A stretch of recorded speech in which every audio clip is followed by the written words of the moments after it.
Mike's Peak Audio tipped $5. Kristoph.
Hello, everybody.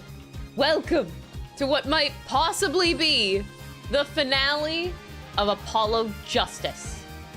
I don't know, maybe I could finish this game today. Because yesterday was like a shorter stream, maybe I'll put more into today and maybe we'll go a little bit longer and just beat it. I don't know. We'll see. Yeah, dude, it is so toxic yaoi time. Very, very toxic yaoi time.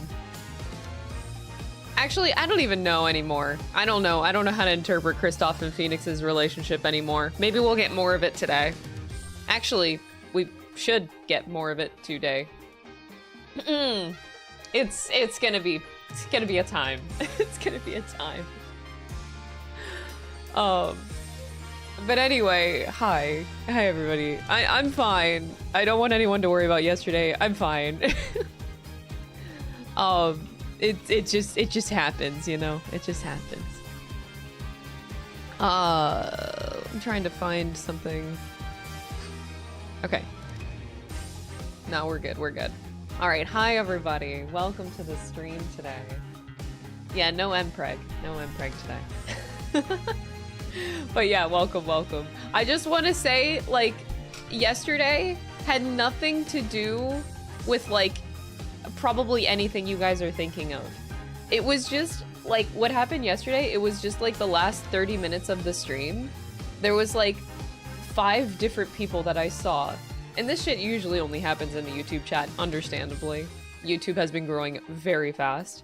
So it's kind of harder to moderate that whenever there's like a really steep growth. But like, yeah, there was just like 5 different people that came in and like, the thing is like, I can handle when people clown on me, especially when it's my own doing. Like the Thalassa stuff is fine. Yesterday, that did not bother me. It was just that like, people were being rude whenever it was super unwarranted. Like it just came out of nowhere. And like, normally when people are being rude about stuff, I can see why, even though it's still rude and people shouldn't do it. Like I can usually see why, like I'm being really slow in the game, I'm not picking up on something. But like, when people were being rude, it was just so random. Like I was doing fine in the game.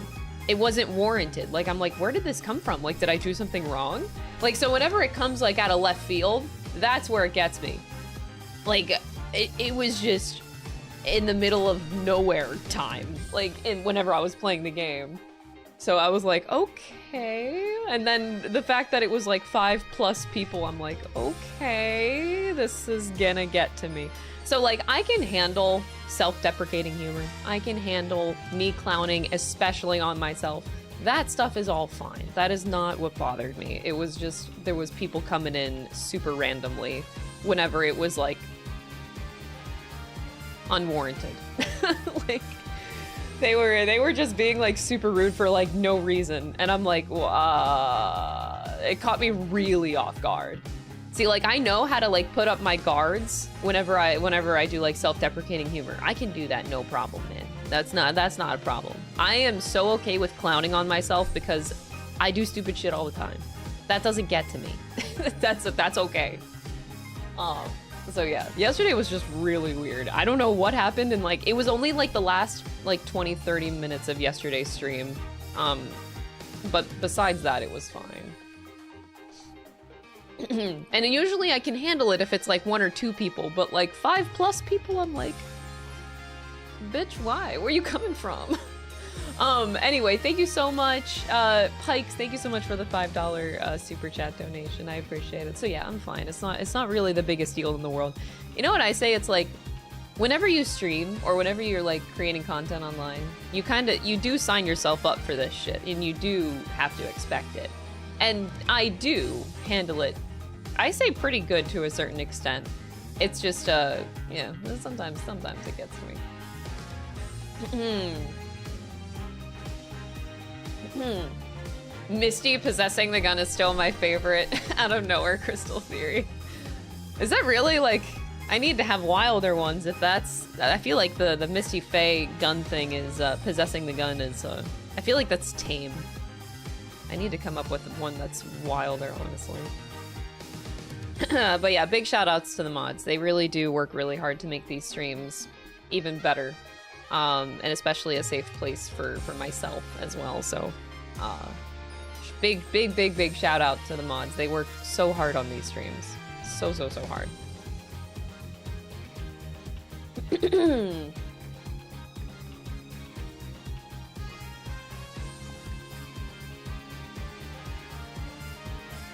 I wouldn't call a floating sentient gun tame. I mean, it's possession. It's you don't know. Okay, I didn't know at the time the extent of the spirit channeling power thing, so I was just making up my own powers.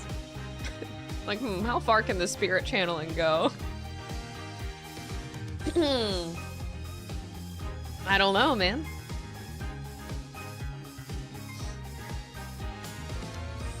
People always get stuck on the Mason system. I mean, it's whatever. Like, any video game, like, anybody would have to be lying to you if they said they've never gotten stuck on a video game ever in their lives. Like, it happens. Now, it's really rude when people decide that I need to play perfectly and I can't ever, you know, have any hiccups with my streams. It's, you know.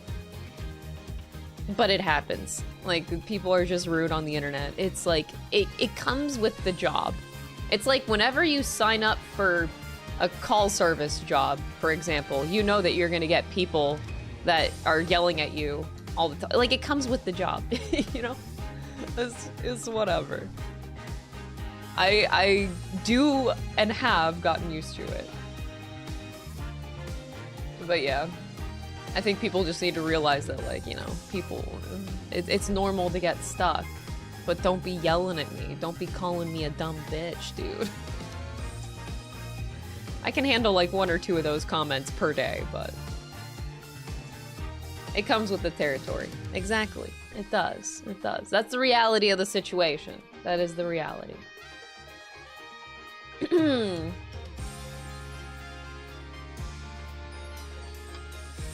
It's very validating for you to watch other people get stuck in video games. I do have a sense of comfort too when I watch other people. Yeah. Because in hindsight, like for you, a person that knows the story and knows the outcome and stuff, like it's easy for the viewer to be like, oh, why aren't they getting this? But like everybody gets stuck in like the weirdest ways. And my problem, I'm well aware, my problem has always been overthinking. I have always done that since I was a kid, man. I've always done that my whole life.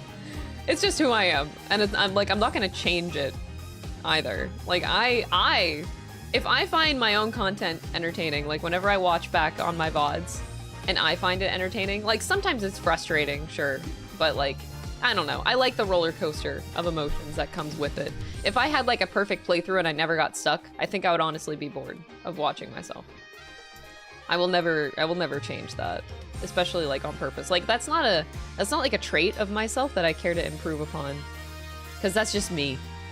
I'd rather improve upon like other things, like actually focusing on entertaining more. Because like, you can make moments where I get stuck. I can make those moments more entertaining. I need to figure out how better, but I think that's the better focus. Like focus on entertainment more than fixing an issue I don't want to fix.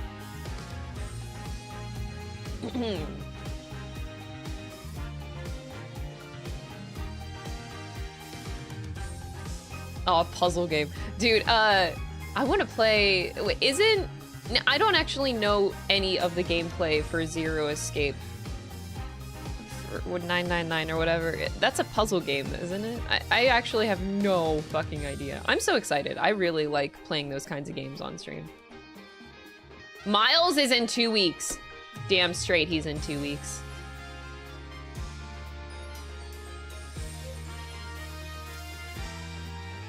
Professor Layton, that's also on my list. That is the next games that I want to play. So the next games I want to play are Disco Elysium, Zero Escape, Professor Layton. Those are the next ones. Damn straight, Miles isn't straight. Okay, you're right. If you don't get stuck on something obvious in retrospect, are you even playing an Ace Attorney game? Are you even playing an Ace Attorney game? Thank you for the 100 bits. No. I really do want to play Disco Elysium. That might be like the very next game that I play after this whole slew of games. So we have like, I have to finish Apollo Justice, Investigations 1 and 2, Metaphor, Episode Igus. I don't think there's any other releases for the rest of this year that I'm playing that are new, besides Metaphor and Episode Igus. I don't think any other games interest me from now to the end of the year. So after that, I think Disco Elysium might be first, and then Zero Escape. I hope you guys come to watch those streams. I'm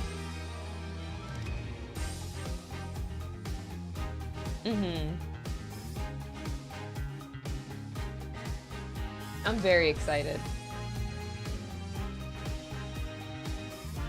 Oh, SMT5. I never finished Vengeance. I think what I wanted to do with SMT5 Vengeance, I say this like I have so much time outside of stream. I wanted to do an off-stream Let's Play for the first time for finishing that game, where it'd be exclusive, like 1 hour long VODs that I upload to the live stream channel, because I do want to play Vengeance.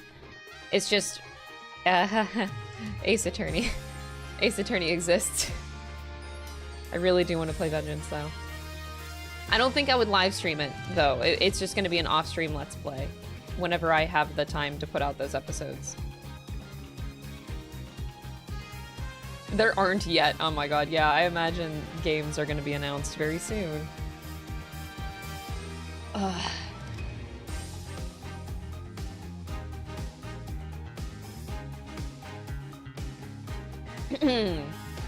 Yeah, I think that by the time I get to the Miles games, everyone will probably be done playing them by the time I get there.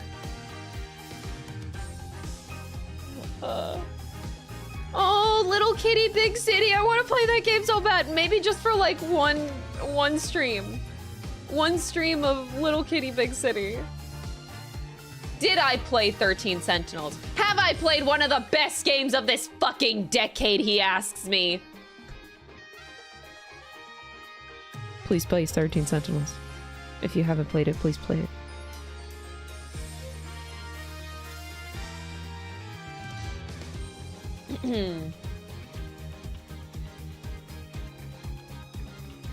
How different are offline Let's Plays than uploading stream VOD, since you want to have chat to bounce off of?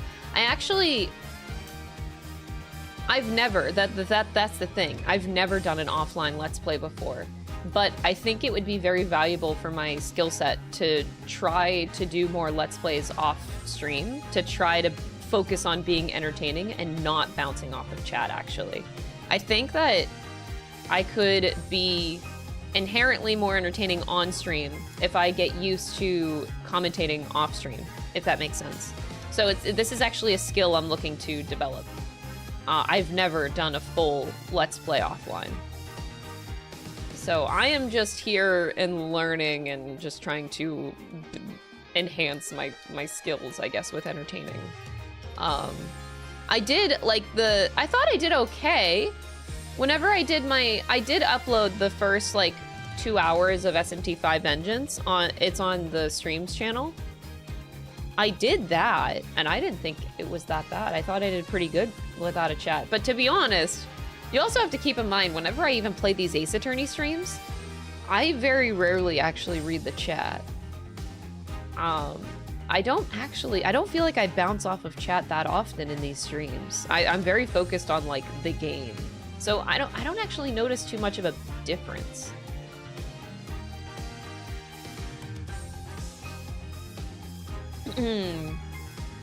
I don't hate you guys.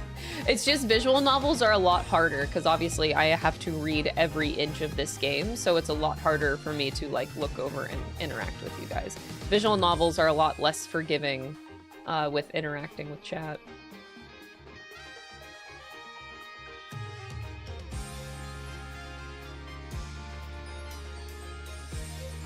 AI chat doesn't know that this is an Ace Attorney stream. It thinks it's a Zero Escape and Professor Layton stream.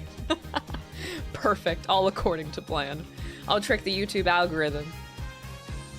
Because I imagine these Ace Attorney streams have been doing really well on YouTube, but at the moment that I change game, I have a feeling like all of you will go poof.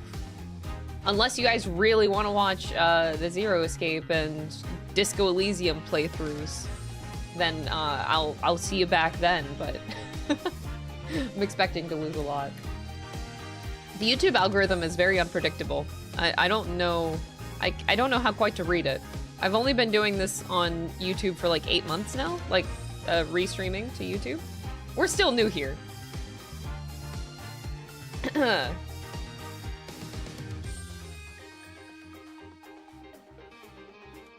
But yeah, the best I can say is, like, if you don't want to miss whatever I'm playing through, I always tell people to go to the Discord. We have, like, a Ping Me Club role in there. So if you want to know what I'm streaming and then get pinged for it, it's like the surefire way of knowing when I go live and with what I'm going live with. That's my biggest suggestion. Because, like, you can't rely on Twitch notifications anymore, and you definitely can't rely on YouTube notifications. It's just it's a mess. Like, Discord is like I ping people that want to know when I stream every day.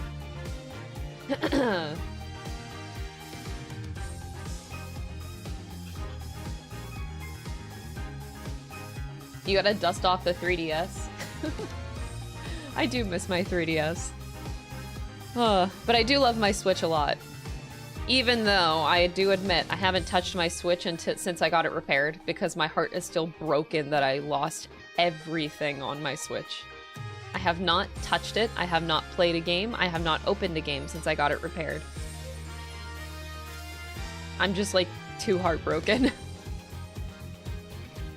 I loved my Switch before that happened, though.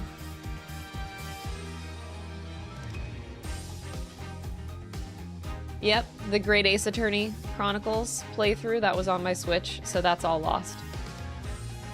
My favorite game. 13 Sentinels, lost. Everything. Everything's gone.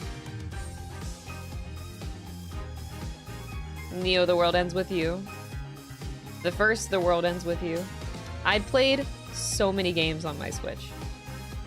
So many games. Because I got it on day one with Breath of the Wild. It was a day one Switch.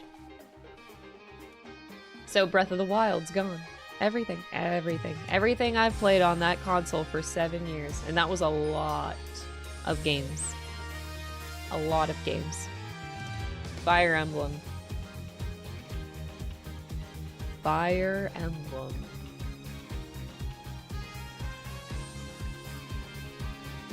It's painful. So yeah. One day I'll pick up my Switch again, or maybe I won't touch it until the Switch 2 comes out. Maybe that's what'll happen. 7 years? Yeah. The Switch came out in 2017. I will never forget that day. 2017, March 3rd. I will literally never forget. Oh, 7 years reference. That's what you guys are saying. 7 years reference? Oh my god! Why is everything 7 years? God damn it.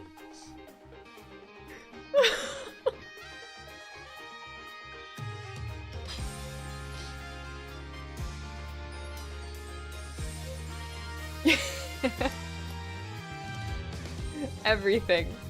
Everything. It always comes back to 7 years.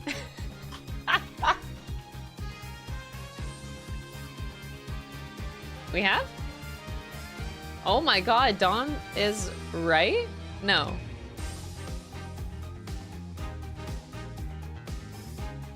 Yeah, Dom is right. Dom said that we've been together for 7 years. I had to think about that. Yeah. We've been dating for 7 years. Another reference. Oh my god. That's crazy. And now because I'm a wham streamer, this is where half of my viewership goes away when people realize I've been in a solid relationship for 7 years. I love the internet, man. Dom is Kristoph. Oh my god. No. It's so true, though. It is true. I clown on it because it's true. It's so funny to clown on. It's whatever. Look, I am not afraid to be real with how the internet works. I know how it works. And that's just life. That is reality, okay?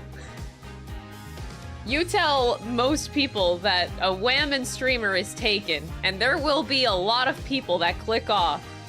And that is factual.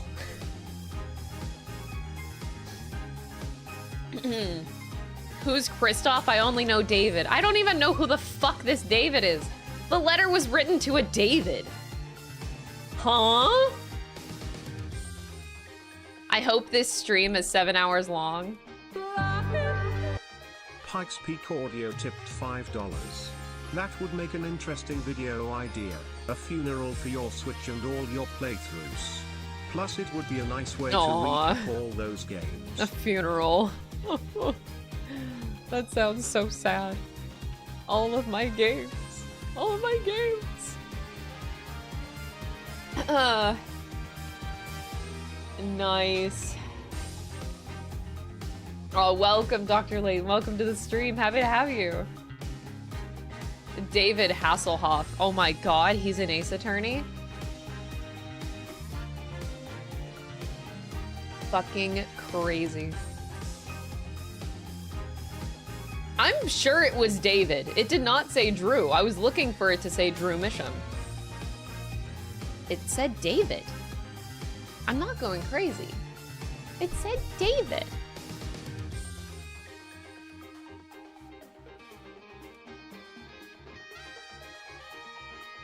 Now I'm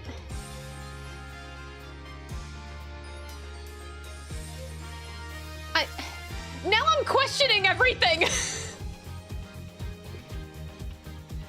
God damn it.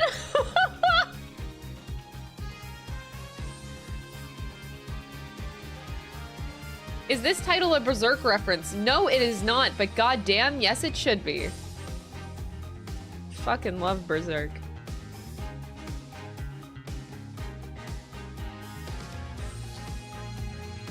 First is Cum and then David. Cum is the signature, though.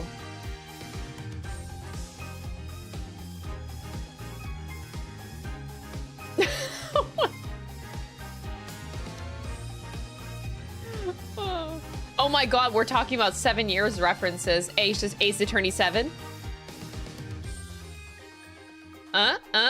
If we, okay, chat, if we make enough 7-year references, Ace Attorney 7 will be real. We just have to make enough references. We have to keep it going.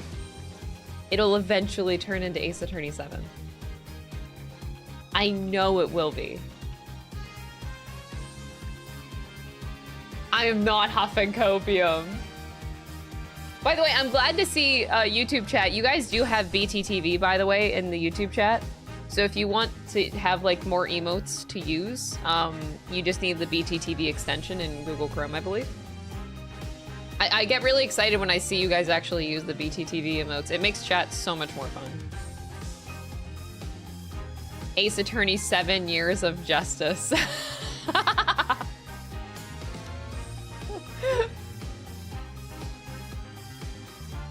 David Cum is the mastermind.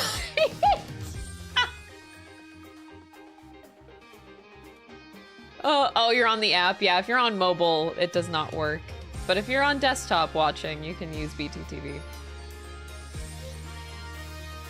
No, I am like so dead ass. I really think that a new Ace Attorney mainline game is on the way. Ain't no way. They have successfully gotten all of their games accessible on modern day consoles. Now they have played the catch-up game.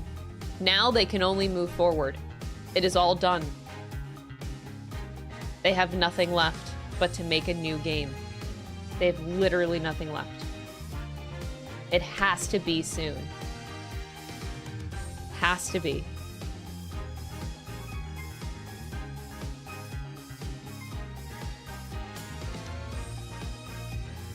I know, Capcom only does like Monster Hunter, Street Fighter, yeah, and Resident Evil.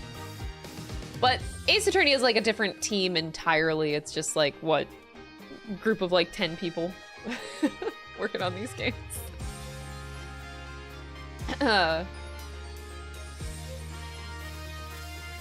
But yeah, Ace Attorney 7 years of catch-up. I mean, hey, at least Ace Attorney I feel like has really grown a lot in these past years because of the accessibility now. I do feel like it's grown. A lot more people are playing Ace Attorney, me, for example. I started with the great Ace Attorney Chronicles, and then they've been porting all the old ones, and it's been great. And now we just move on.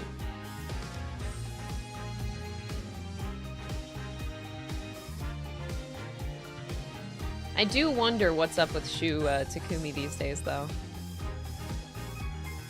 I hope he never stops writing. You know, it doesn't have to be Ace Attorney, okay? I just never want him to stop writing. Probably my favorite writer ever. Probably. I would kill also for a Herlock Investigations game. Yeah. I don't want to comment further on that, but yeah. I do want to be wary of, like, Great Ace Attorney Chronicles spoilers. That game is way too good if you have not played it. Still my favorite game. Oh, chat, just to get you excited. So Alan finished the 2-4 case video. So that video will be coming out on Saturday. It is so good. I had to watch it all yesterday while I was working on my cosplay. And it reminded me just how good the trilogy was. Like, because I've been playing the 4th game, right? Going back to the 2-4 case, I'm like, God damn. Yeah, this is my favorite case. Watching it again. Holy shit. 2-4 is my favorite case in the Ace Attorney trilogy. By far. That shit is so good.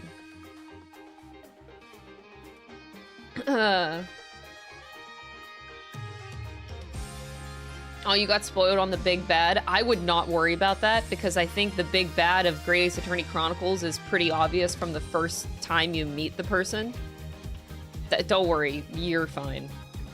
It's not that. The villain is not a secret, in my opinion. That's like the easiest part to figure out.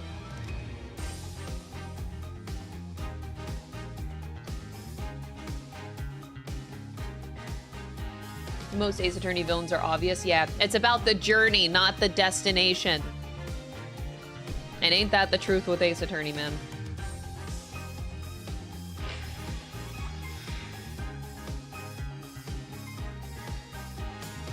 But yeah, No, so yeah, you guys, I hope you guys are looking forward to the 2-4 case video. It's so long and it just covers a single case, but it is worth it. It is my favorite case. I'm glad it gets a dedicated video.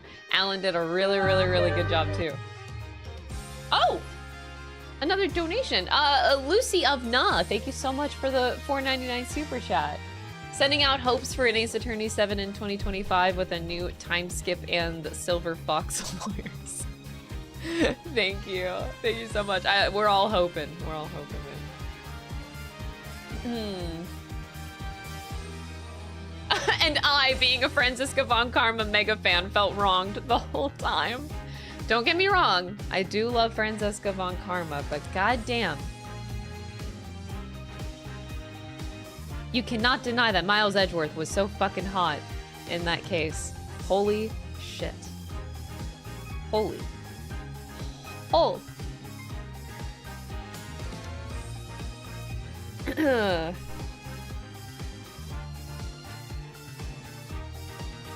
Maybe. I don't even know if we'll see Franziska von Karma again. I hope so. I imagine she's probably in the Miles games. So we'll definitely see her again. I'm just curious if she's going to show up in Apollo Justice at all. In any of these next 3 games. That'll be interesting. I don't know where this is going to go in the future. These next 3 games. I'm so confused.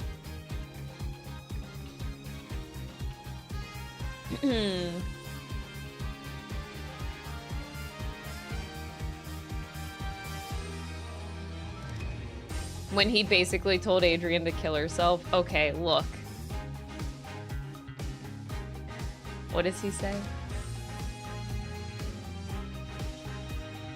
Adrian's like, no, stop, don't say it. And then Miles is like, if you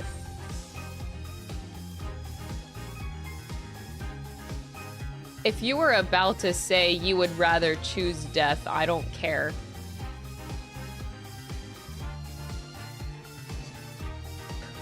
Or he says, if you were about to say you would rather choose death, it is of no concern to me. That's what he says. It is of no concern to me. Holy shit. Fucking hell. I'm sorry, but nothing Kristoph could ever say could ever live up to that. No prosecutor. Holy shit. Oh. My god. Miles Edgeworth is just such a roller coaster, man. And that's why I fucking love it. I love it so much. It is so goddamn toxic, but I love him.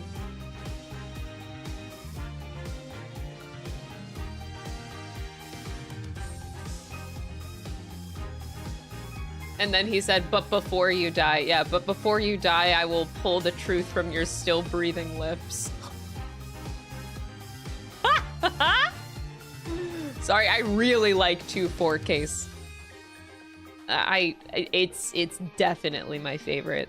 God, the emotions. Just rewatching the video that Alan gave me is like, the emotions are just so much that I just love the roller coaster there, man. Especially just Phoenix being a goddamn mess. Like, I feel bad for him, but like, sheesh.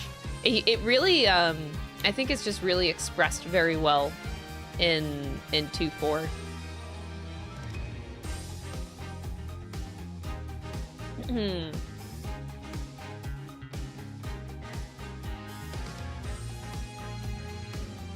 They made a stage play adaptation of that case. Oh, I need to watch it. I haven't watched any of the stage plays yet. I do need to watch them. Anyway, I need to play video games. I think maybe we can beat this today. I'm gonna try my best.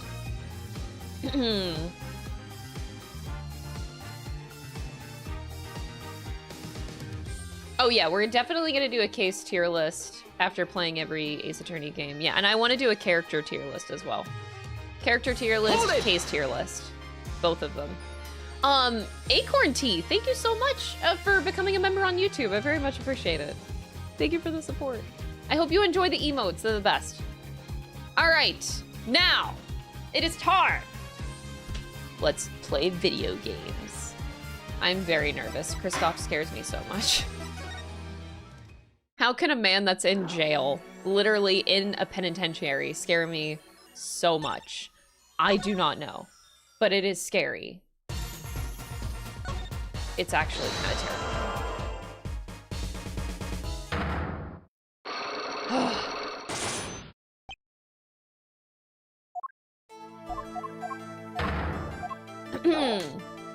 Alright, I think I know what we need to do here. So... Oh no, I already forgot. We did this yesterday. Oh, the thing. The rights. Start with that, and then we can get him to talk with our new thing that we got yesterday.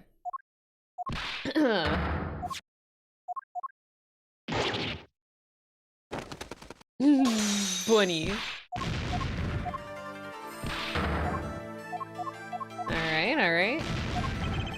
It might not be too late, Mr. Valiant. All you need, you really killed Magnified Grammari, and then we have Zach's confession.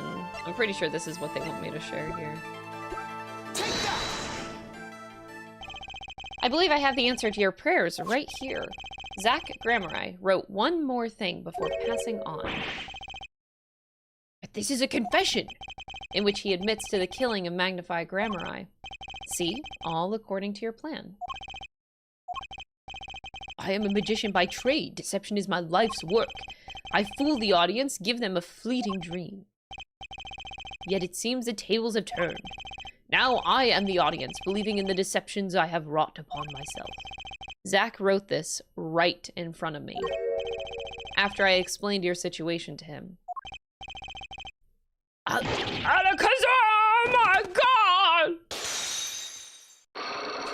Oh my god!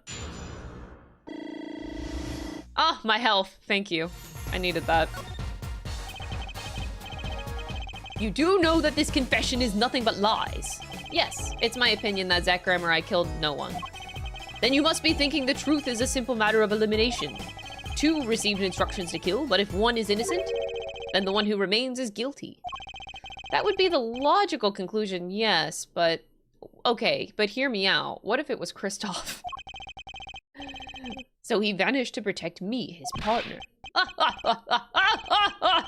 A stirring tale, 'tis true. Did you shoot Magnified Grammari in the forehead? If I had, I told you, and I told you, what would you do? Run to the police, perchance? Do as you will, there's nothing left for me now. It is true, after all, I have little talent. I needed my mentor Magnify's repertoire. It was as if a little demon grabbed a hold of me. Oh! I knew it. He actually did do it? Oh my god. I really didn't think so. So Valiant Grammari did kill the Great Magnify. So sorry, Mr. Wright, but it was not I who shot my... Oh my god.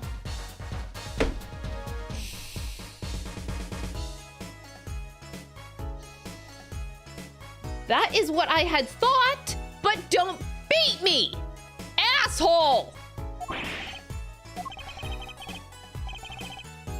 But if it wasn't you, then who was it? There wasn't another disciple, was there? Okay, wait. I'm just gonna throw out, I don't think this is possible, but like, this is laughable.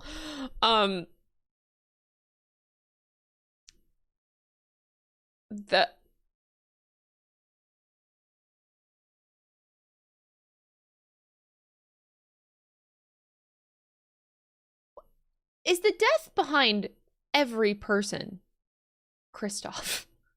And if so, he's already in penitentiary right now. Like he already is. And then we prove that he murdered Magnify somehow. I don't know how. And then we prove that he killed Drew Misham. So while in jail, he would have 2 more sentences on him. Which would sound crazy.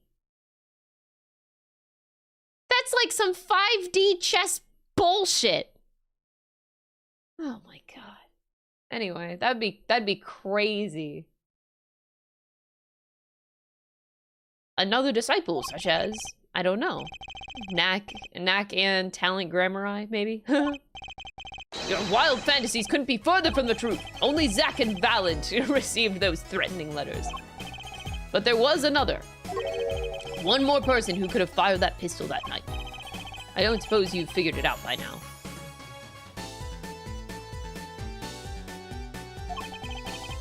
If it wasn't Zach or Valent who shot Magnify, then it had to be the only other person at the scene, which means...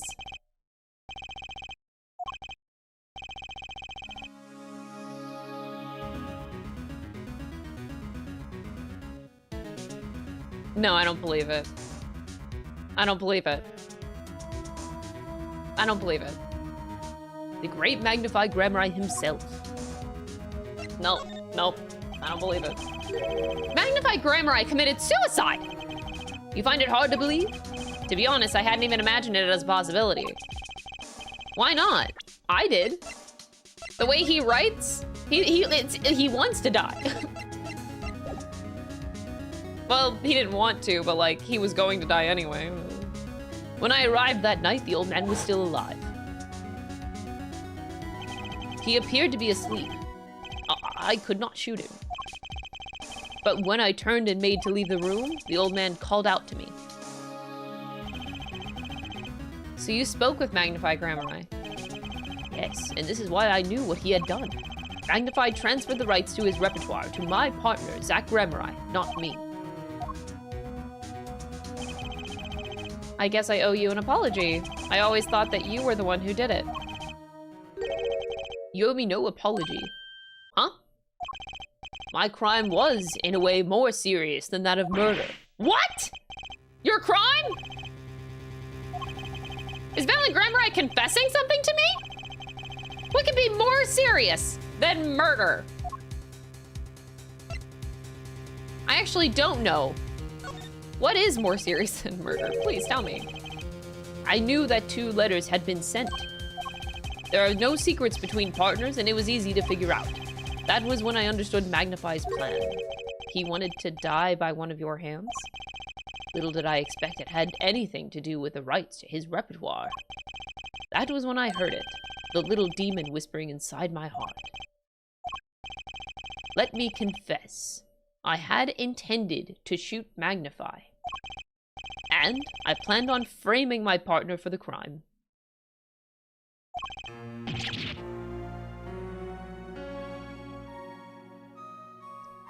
So why didn't you?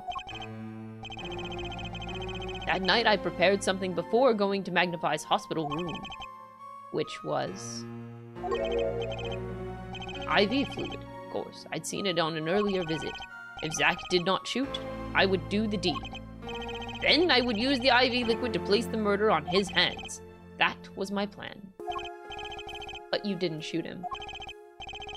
I could not. The demon in my heart fled from when the moment came, but then Magnify called me back. I'm sorry, Valent. I am giving my magic to Zach, not you. You still lack the draw he has. Please help him if you can. I left the room, and then I stopped. The shock of what I had just been told consumed me. That is when I heard that faithful gunshot. Magnify Grammari killing himself. I want to blame Kristoph for everything. He was there hiding behind the door, and he did it. I just want to blame him! I hate his guts! He did it, somehow! The demon awoke anew within me. Zach killed him. He was the one. Frame him, and the magic will be yours. I altered the scene of his suicide. I took the pistol from his hand, wiped off the prints, and then I used the syringe to add the IV liquid I'd brought.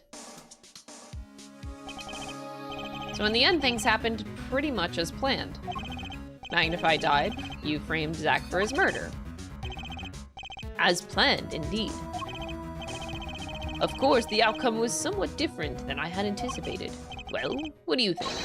Do you believe my story? Can it be believed, truly? No, I don't believe you. I think that Kristoph killed him, and it wasn't suicide. Did you see? Did you witness him shooting himself? Or did you walk away from the crime scene? That's what I want to know. You didn't witness that, did you? I don't know what to believe, but I'm glad I heard it from you, Mr. Valent. Thank you. It is I who should be thanking you, Mr. Wright. Only when I had lost everything could I make my decision. You're going to turn yourself in. My partner may have vanished, but not so my guilt. And as my guilt stays, all else begins to leave me. My friends, my performance rights, my magic. I've had enough of vanishing acts. I understand. I thought my life was ruled by a dead man. But I find I was wrong. For Zach Grammeri was alive. Well, not anymore. And now it occurs to me, what if he was not the only one who survived?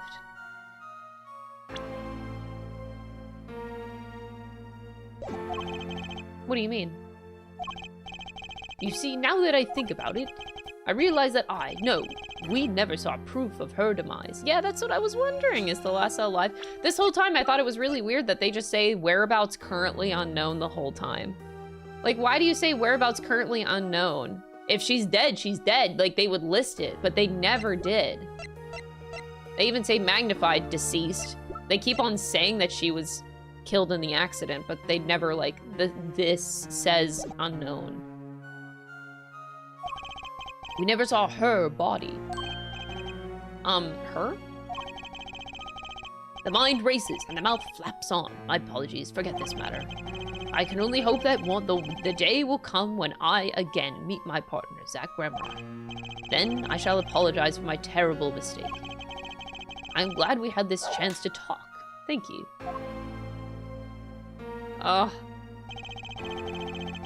Zach Grammeri, Shady Smith, whichever name you prefer, he's no longer with us. The truth revealed in that trial was only a sliver, and the impenetrable darkness that remained has taken another life. I knew what I'd have to do to push back the darkness for good, and it would involve paying that man... paying that man a visit. Can we not? Can we not? No! There's one left! Ah!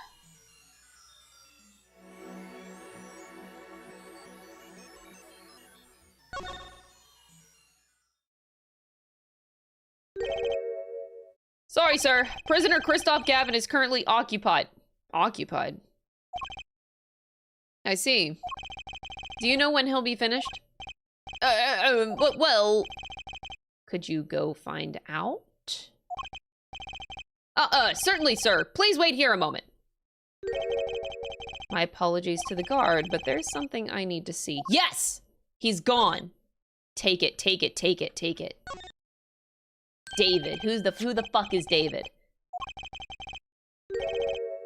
Oh. It says that sender is Drew Misham. I was right. What? That doesn't say Drew Misham. That says David Chrysler. What? When I arrived at the studio, Mr. Misham was at his desk. He seemed to be writing a letter, but he quickly sealed it.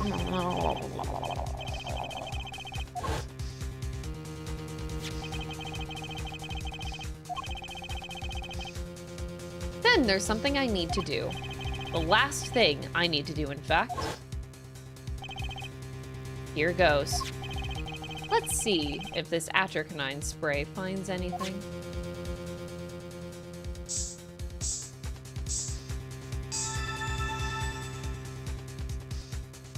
Got him. That does not say Drew Misham. That literally says David. You can't convince me otherwise. So, This was Drew Misham's messenger of death. It was this stamp, all right, no mistaking it.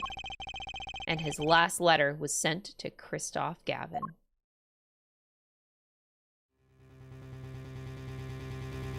The interview... Gotcha. Oh, Phoenix, this is so... This has to be, like, so gratifying and validating for Phoenix to find. The interview request came like you said it would, and they're looking into the case. I swear on my life I won't tell them about you, so please release the spell that you've put on my daughter. I'll write later with a report.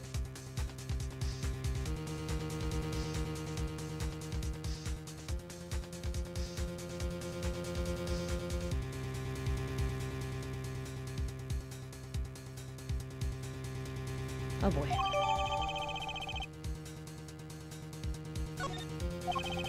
Finally, decisive evidence. What's this? A burglar in my jail. Gavin!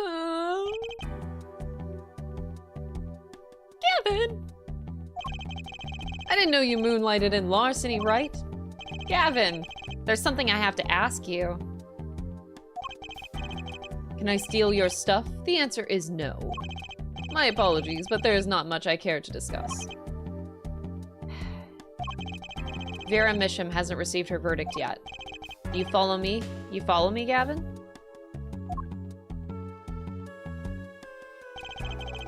There are no known survivors of atroconine poisoning. But it never hurts to hope. Oh. Okay, I'll be leaving now then. Right, wait.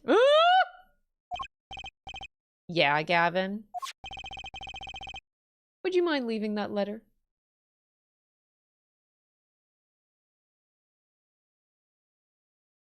Why?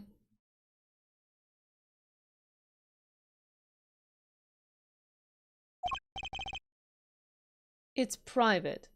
What are you gonna do? Beat me up in a jail cell?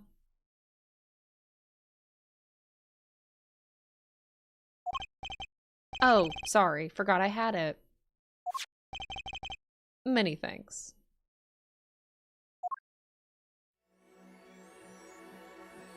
Ah! Oh, that was terrible. What is this transition? This transition is ass! We've now seen all the clues in this case. Clues I gathered over 7 long years. Now, it's time. Every story has an ending. We've come to the final chapter, the final trial. Find the truth. You're the only ones who can. I don't like this Phoenix Wright. Oh my god.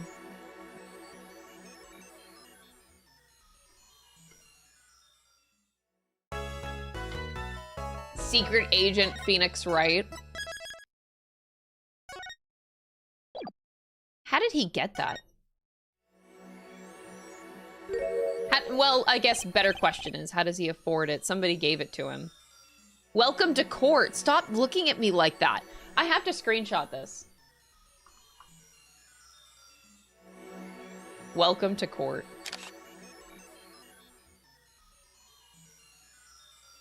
Why is this so terrifying? Okay. 7 years, all leading to one verdict. A verdict which you must decide. Is the defendant, Vera Misham, innocent or guilty? The courtroom doors are opening and the trial awaits. Are you ready to begin?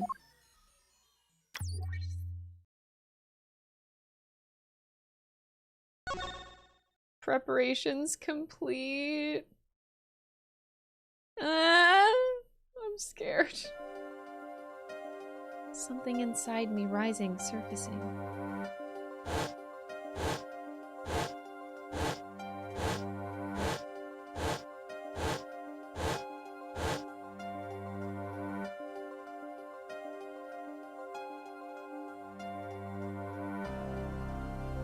Something important lost long ago. It's close now, so close.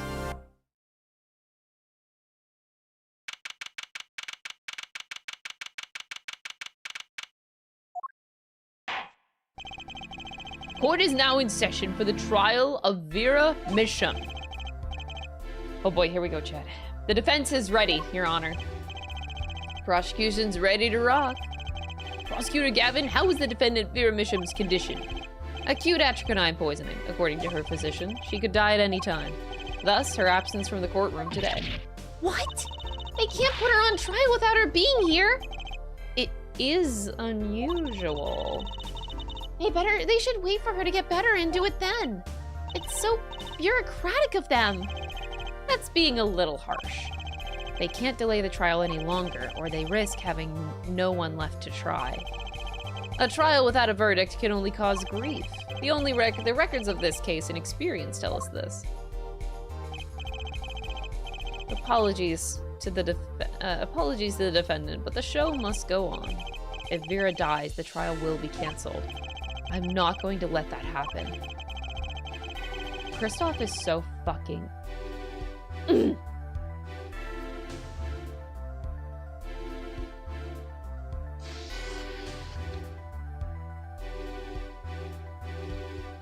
If Vera dies, Kristoph basically gets off. Even though he's in for one murder, but I guess he wouldn't get tried for more than one, basically. He's a smart-ass bitch. Mr. Wright told me everything that's been going on behind the curtain all these years. I'm going to get Vera her innocent verdict while there's still time. Very well, your opening statement, Prosecutor Gavin. Prosecution's case is unchanged by recent events. Why did Vera Misham succumb to poison? Because she couldn't live with the guilt of what she'd done. Objection! But Vera was poisoned with atrichonine, the exact same poison that took her father's life. What better confession could you ask for? Being the killer, she would have had access to the poison. Significant since it's rather hard to come by. That is true. In other words, I see no need for further discussion. We could have had our verdict yesterday. Well, Mr. Justice, if you have no objections, I see no reason to postpone a verdict. What we need to worry about isn't the verdict, but the trial itself. The defense holds that Vera Misham is the victim, not the killer. If that's so, then you have to prove something. She was in court giving her testimony before us.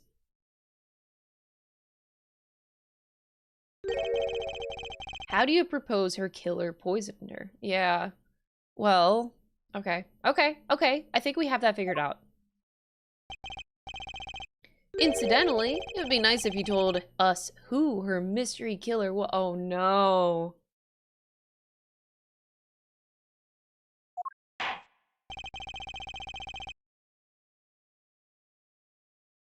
The prosecution's objection is sustained.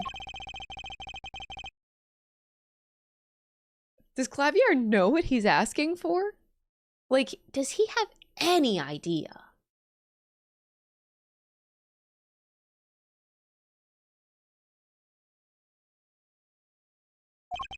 Tell us how Vera Misham was poisoned. I've got two things to prove here. Who did it, and how. Which to hit first? How first, I think. And then we whack it with the who. I really do not know if... Like, Kristoph... You would think that Kristoph would know. Oh, sorry, not Kristoph. God, fucking brothers. Clavier. You would think that Clavier would know. But I really am led to believe that he just has no fucking clue.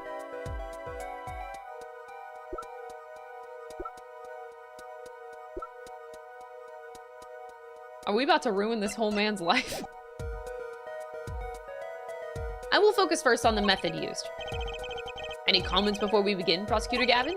Not a bottle or container of the poison was found in the defendant's body. So the vector of poisoning is unknown. Is the defense prepared to prove how the poison reached Vera Misham? Yes, Your Honor. Very well. What method was used to poison Vera Misham?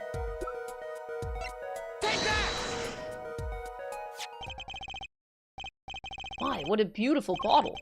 I'd like to give whoever designed that a hand. Is that nail polish? It's colorless. Ah, something the matter? No, nothing. Nothing at all. So the killer put poison in this bottle and made her drink it? As Prosecutor Gavin has told us, this is nail polish. It's like paint for nails. It's... Know any women with red nails? Ah, my wife has red nails? Oh, I see. So she's been painting them all this time.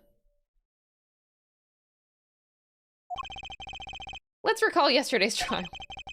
Remember when Vera was testifying to the court? Court is now back in session. Oh boy.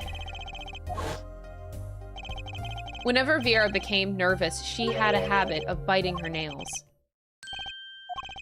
Prosecutor Gavin, when the prosecution had Vera examined, did they check her nails? Bailiff, have them check the defendant's nails at once, Mr. Justice. Do you know who did this? Oh.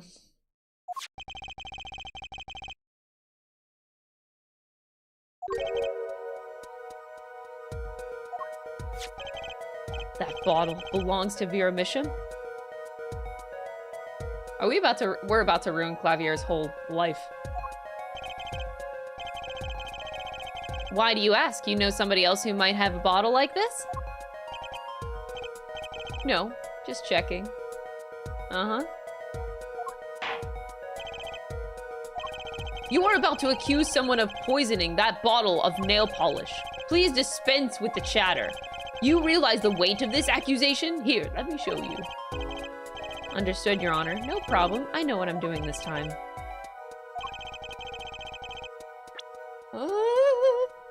It was Phoenix Wright.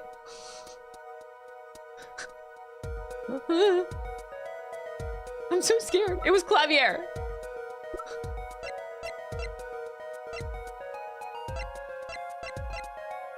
I'm so scared.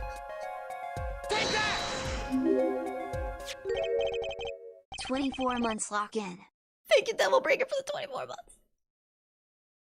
What's this? Kristoph Gavin. Objection! Of course he objects. What's your game? My bro, there's no way he could do a thing like that. You should know that better than anyone else.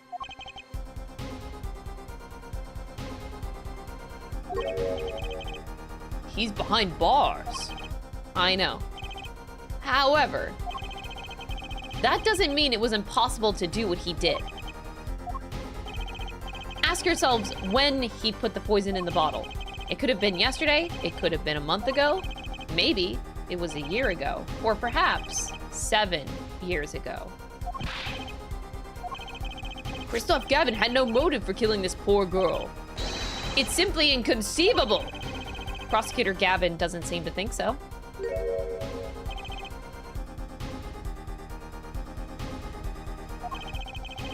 That face tells me one thing. Kristoph Gavin's own younger brother doesn't find it inconceivable at all. Well, Prosecutor Gavin, if you feel there is a clear and pressing need, then we may have to summon Kristoph Gavin from jail as a special witness. Fine. I've known for some time that an impenetrable darkness lurked at the bottom of this. A darkness that has swallowed even myself. Okay. The defense's wishes is granted. Let prisoner Kristoph Gavin take the stand. Bailiff, begin proceedings to call a special witness. The witness is Kristoph Gavin, currently residing in solitary cell 13 at Central Prison. Oh boy. Ah!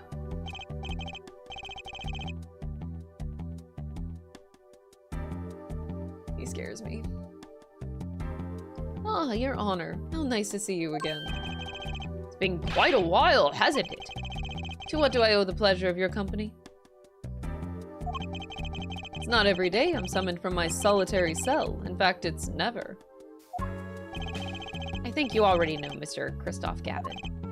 Ah, Mr. Justice. I hear you've been doing quite well for yourself. Why do I feel like somehow he's still my boss? Stiff upper lip, Apollo. You can do it! Does this bottle look familiar? Aria to need nail polish. Why, yes, I use it myself. As did the late defendant, I hear. She's not dead yet! And, was there something concerning this bottle that you wished to ask me about? I admit I respect her for her taste in nail polish. Her taste, indeed. This nail polish was how Vera Misham was poisoned. Atricanine, was it? You're well informed about the case, Mr. Gavin. Even in solitary, much comes to my desk, and I have nothing to do but read.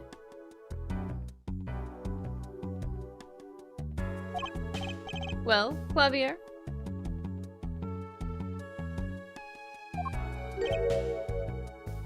This is awkward. This is so awkward.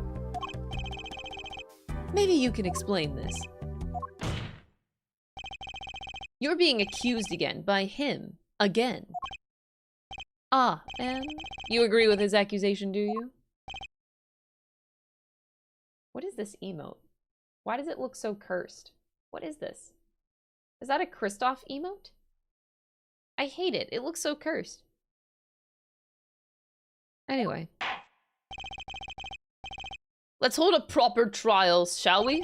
Kristoph Gavin, your testimony, please. I'd be delighted. The charges against you are quite severe, Mr. Gavin. You are suspected of the poisoning of the defendant Vera Misham. Please testify on this matter to the court. Oh boy. Owning the same nail polish does not make a murderer. Does not a murderer make. I have been in solitary confinement for half a year. How could I poison her? Her father died of the same poison, the meaning of which should be clear. The prosecution's case holds. She poisoned her father, then she attempted to poison herself. Surely you aren't going to suggest that I was responsible for poisoning her father, too. Okay. Okay. Okay. We got something in there. We still have it. Okay. I'm afraid the defense's claim is sounding rather unlikely. Naturally. For one, I don't even know the Mishams. Oh. Oh my god, dude is full of lies. Isn't that so, Mr. Justice? Very well, Mr. Justice. Begin your cross-examination. I'm accusing Kristoph Gavin, my ex-boss. But I know he poisoned the Mishams. The question is when could he have done it? Not to mention, why?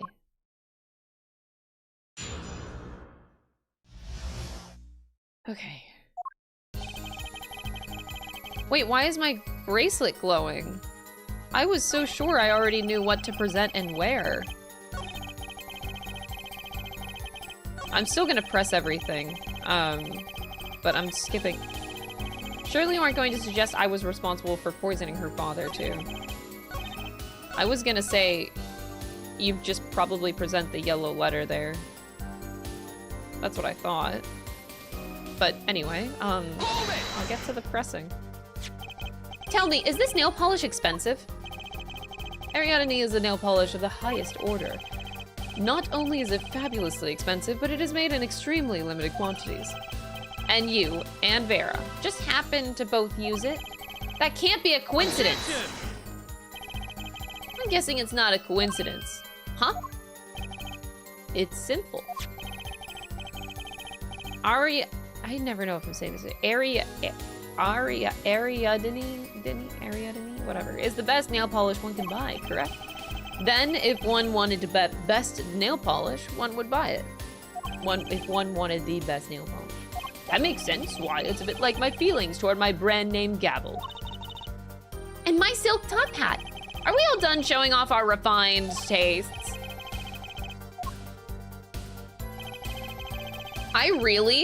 Let me express how much I really do not want to perceive Kristoph Gavin. I do not want to look at this man close up. Can't you still make contact with an outside world in solitary? Objection!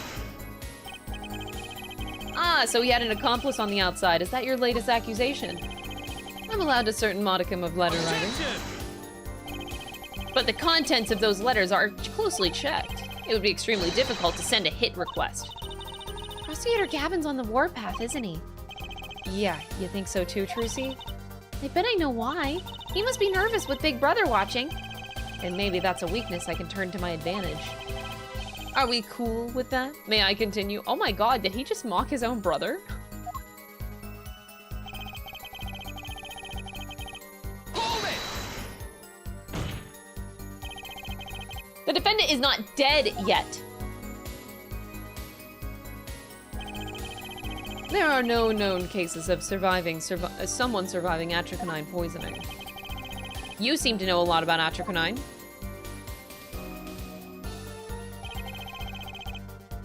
I know a lot about a lot of things, which is why I suggest that we pick up the pace, or else you'll be short one defendant for what she's worth.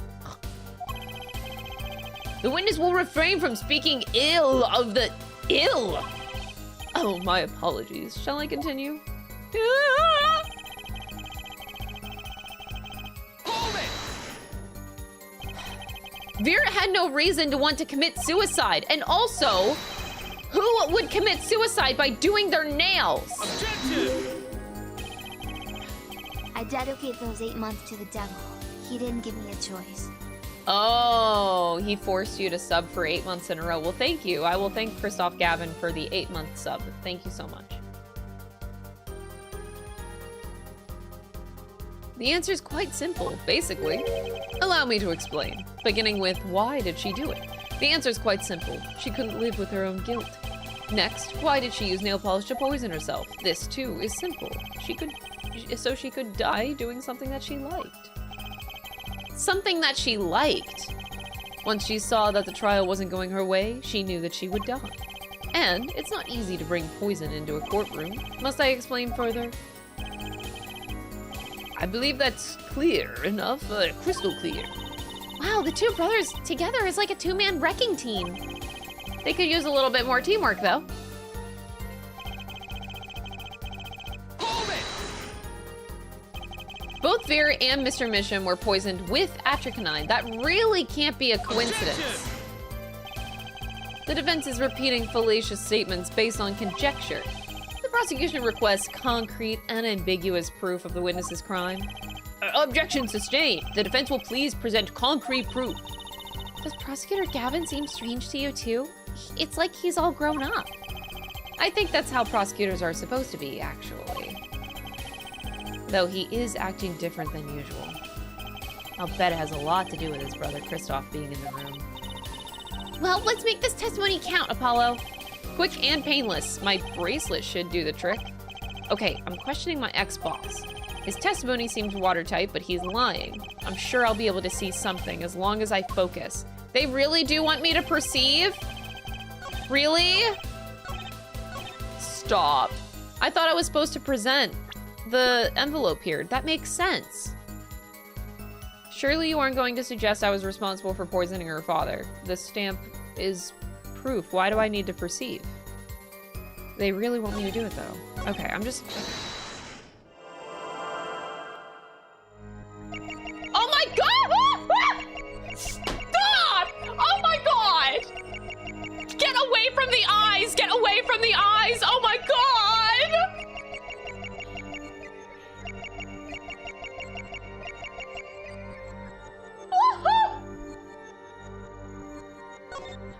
I can't look at the eyes! Oh my god!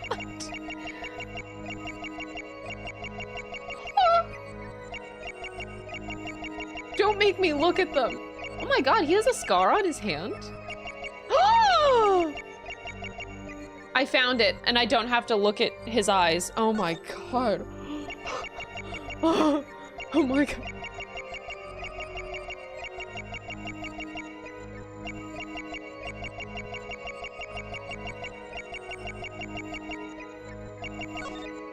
Gotcha!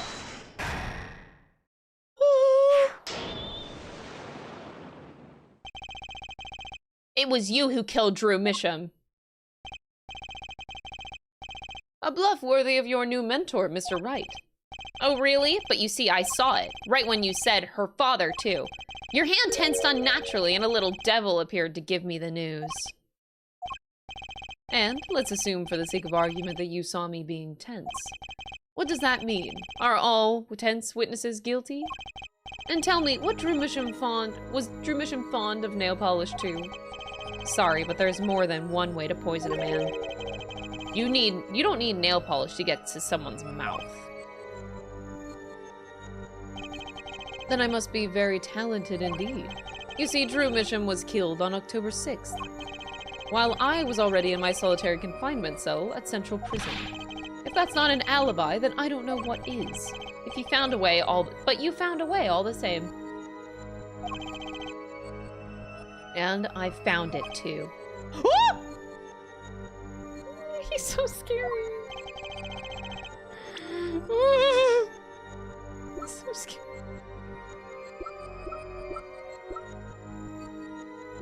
Which one do I do? The letter or the... Okay, I'll do the letter. Take that!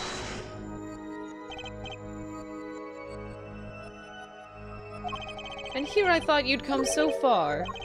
I admire how you, lacking any confidence whatsoever, choose to barrel it. Come on, both of the pieces of evidence I feel like should work. Your defense lacks even a shred of elegance. Much like Phoenix Wright, come to think of it. Wow, okay, bitch. Relax, Justice. I've come this far. I must know the truth. The answer. How did the killer get to his victim when the killer was in jail? Take that! Both of the answers should work. Just saying. I'm sure this commemorative stamp requires no introduction. Angie Kristoph. The night that Mr. Misham died, he was seen writing a letter. Atropine was found on this stamp, Mr. Gavin. So I might understand this stamp was the murder weapon? Yes, you are. And yes, this stamp was found in your prison cell.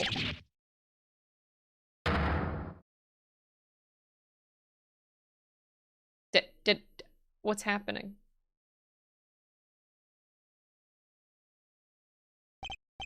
That is all, Your Honor.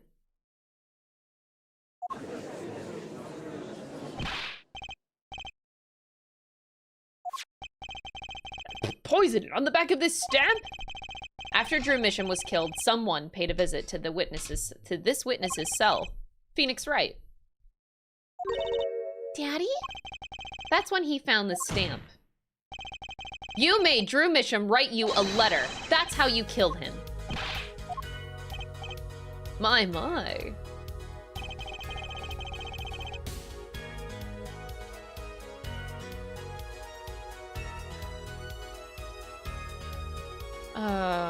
Okay, never mind. My, you've upset my poor brother to the point of uselessness. Oh! Allow me to clarify this matter, Justice. All you need to do is recall witness Spark Brushell's testimony.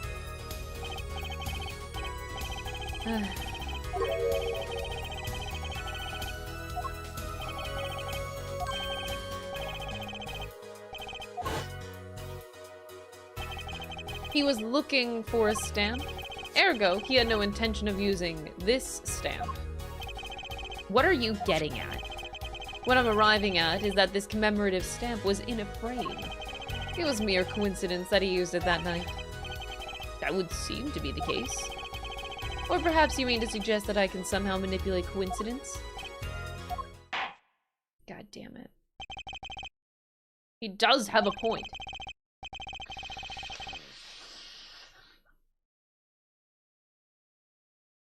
How would this witness know if the victim was going to use that stamp? Without that, he could have planned the murder. Couldn't have planned the murder. Really, Clavier? You should be seeing through these weak-spined bluffs by now.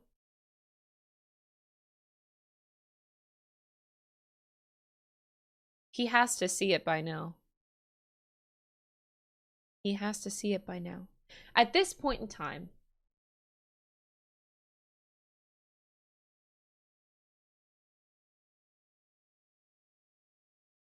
it is my understanding that all this time, Clavier really thought that Phoenix Wright did it.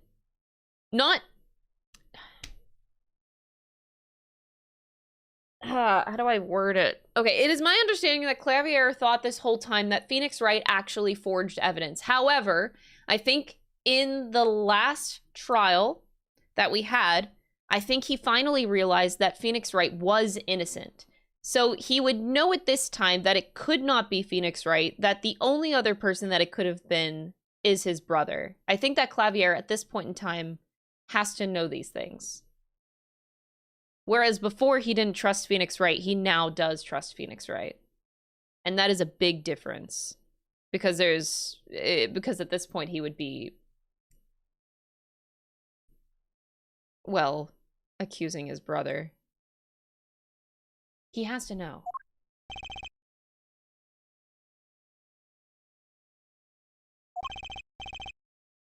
He's right, though.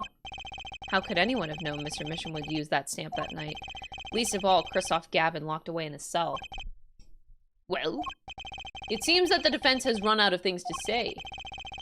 You assume that he had something to say in the first place.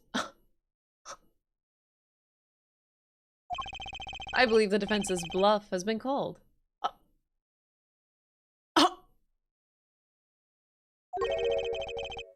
The defense's bluff? Clavier, get him! I'm not sure I agree with you there, Kristoph. Clavier. Honestly, I wanted to believe you, but the defense wasn't trying to get away with a bluff. You were, Kristoph. What are you saying, Prosecutor Gavin? Air forehead, what was your accusation again? Huh? It was that this poison stamp killed Drew Misham, yeah? To which my brother responded lustily. There was no way to know when Misham would use the stamp.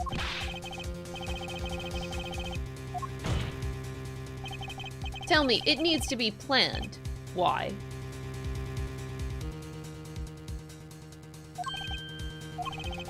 Why couldn't it have been a coincidence?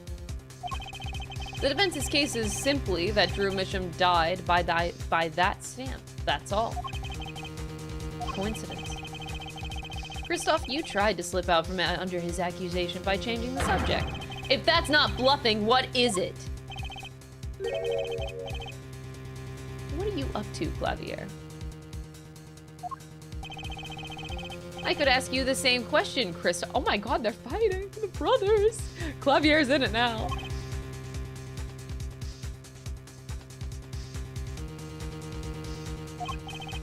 I silenced the defense with the fewest words possible. It's called efficiency. Mr. Gavin, that's impermissible testimony. Very well, I shall take his claim head on then. Justice. What? You accuse me of Drew Misham's murder, yes? Then allow me to ask you. What possible reason could I have to kill a painter?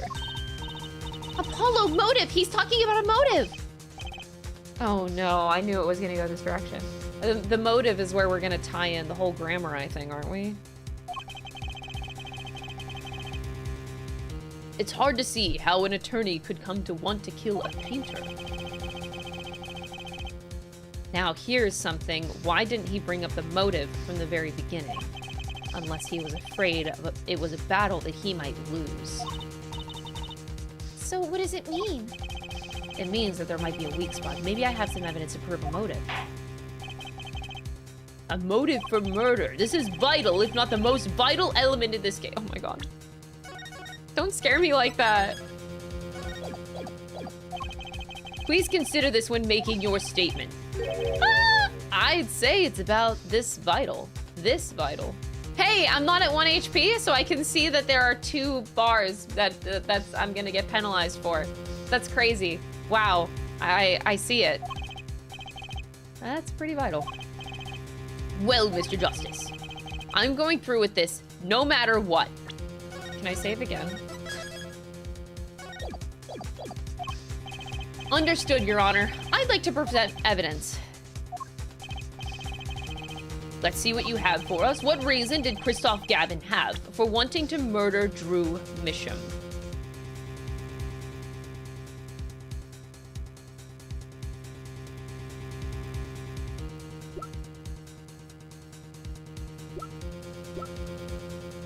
I almost forgot what Apollo Justice's evidence was, because we've been Phoenix for so long. He has different stuff. He has the old stuff. So he has the envelope that we know what it is now.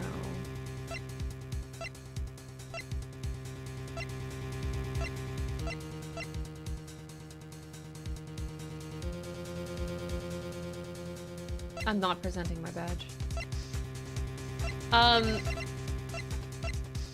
I guess I never really thought about the paintings.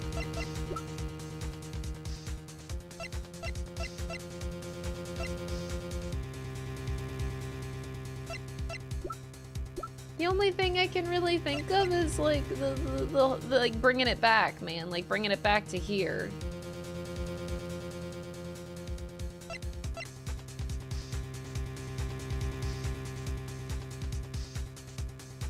That doesn't really make sense. But,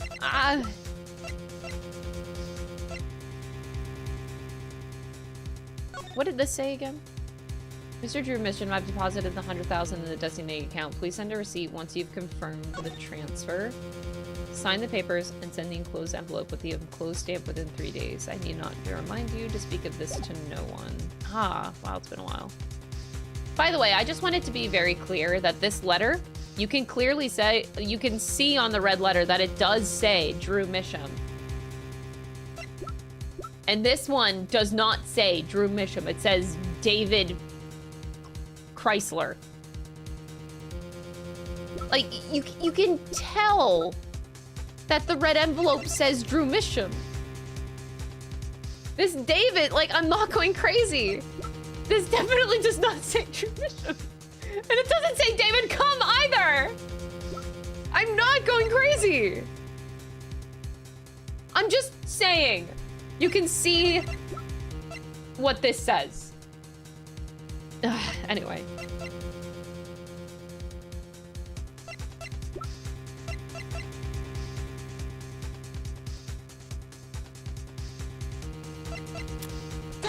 If it's not this, it's one of the paintings.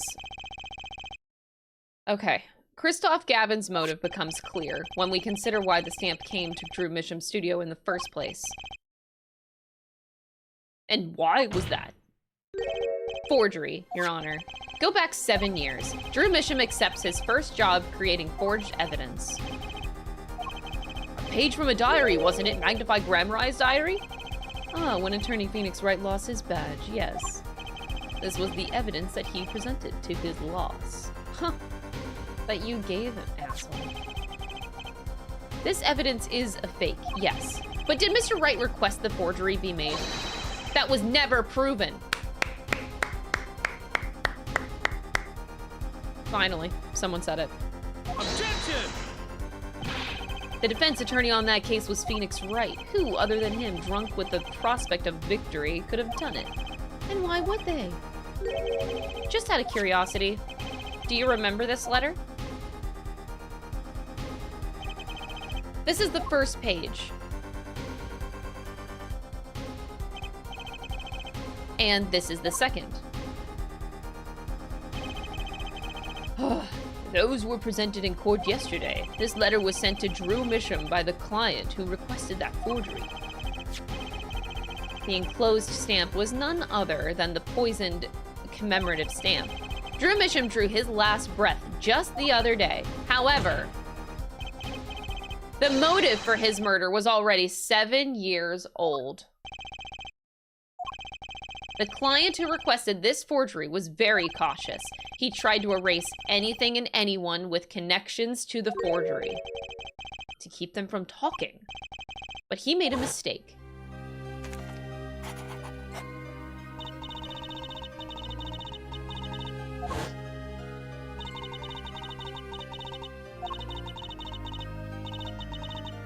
"7 years" reference, oh my god. The killer's time bomb was delayed. The poisoned stamp was sealed within a glass frame, where it sat for 7 whole years.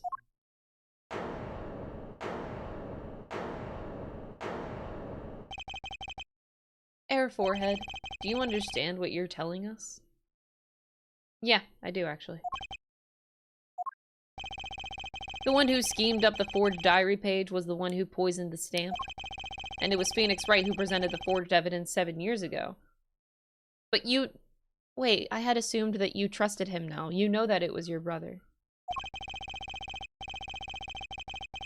Adding the two statements together, the one who schemed to kill Drew Misham was none other than... What? What?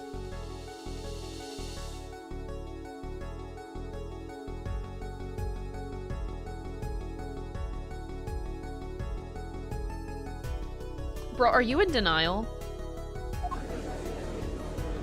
Objection! Sorry, but that's not how this is going down. Oh, then how will it go down? I checked through the records on that case when I found this 7 years ago, just before the trial began.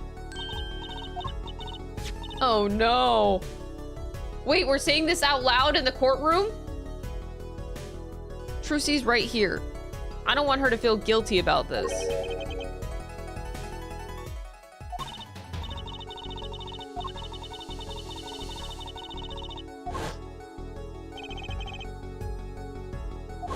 And one more thing.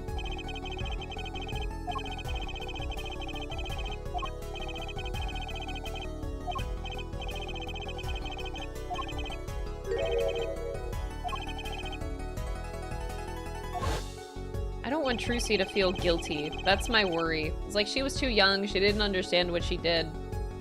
But I really don't want her to, like, feel guilty for doing that to Phoenix, you know? Phoenix Wright was put on the case the day before the trial started. He didn't have time to request a forgery. Javier, I had assumed that you Then why did you react the way you did? When you found out that Vera was the forger and not Drew? Why did you have that reaction? I thought it was because you realized that Phoenix was innocent. Now, here's a question. Just who was Shady and Nigmar's previous defense attorney? That can't all... But it is all true. There was another man, a defense attorney, with a badge on his collar. It was you, Kristoph Gavin.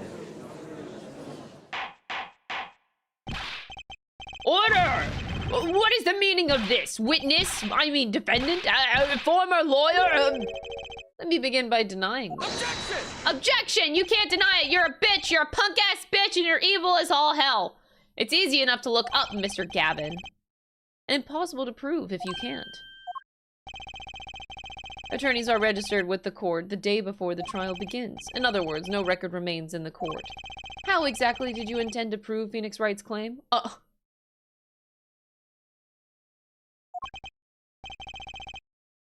It would be difficult. I'm afraid this line of inquiry won't be. Objection! Air forehead. Are you sure you don't have evidence? What's wrong with Prosecutor Gavin? He looks clammy. Evidence! Evidence that shows this man, Kristoph Gavin, requested the forgery 7 years ago. Clavier.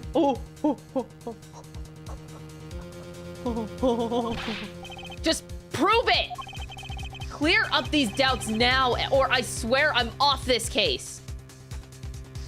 What? He must have thought of some evidence. Apollo! Prosecutor Gavin looks like he's in physical pain. That darkness.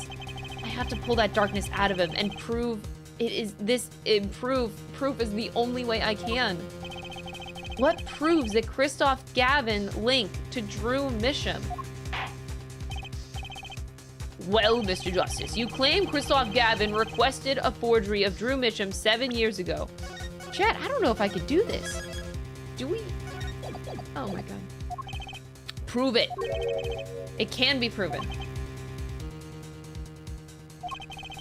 Simply ridiculous. Why even discuss it? This evidence is... Objection! Are you telling the truth, Apollo Justice? I am. Then, I say we give him the benefit of the doubt. But if you're wrong about this, be prepared for a penalty. Objection! Objection. Oh my, wait, you said object. You're not allowed! You're not, Your Honor, you do the defense in injustice. Mr. Justice is clearly passionate about his claim. Should the penalty not match his Who are you to say that, you bitch? I haven't given a penalty like that in a long time. Well, why are you listening to him? What is this court's problem?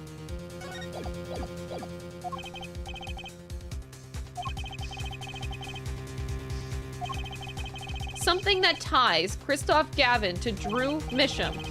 I have something that clearly does the job. Show us the link between our witness and Drew Misham. This is the only thing, Your Honor.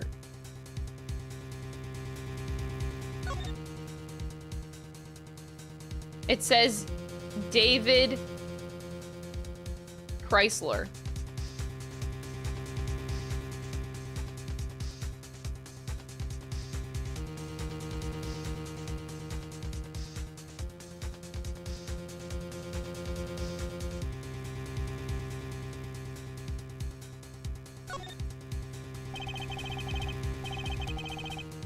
There's an address on here and a name I've never heard of. At least I think so. It's too blurry to read.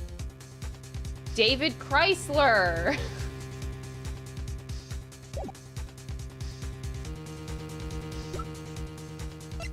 I have nothing else. It has to be that. I don't want to die. Take that! This evidence proves that there's a link. That scrap of paper? I'm afraid I can't let you submit that. You can't let me? Bitch. You are in jail. You have no rights, no authority. Like, what? Is there some problem? There is. How could you possibly have that? You couldn't. That's Daddy's handwriting. What's going on? What's going on?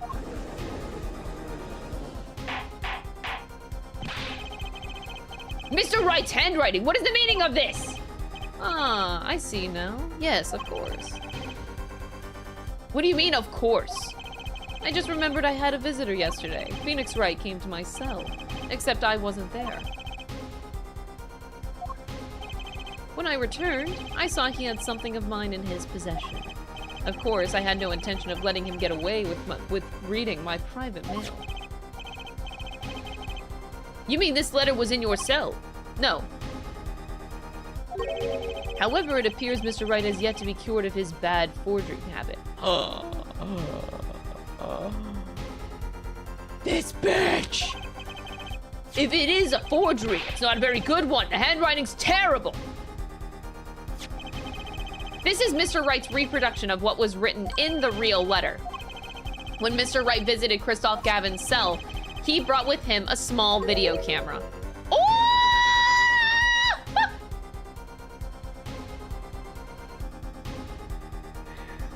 The face, the face, the face.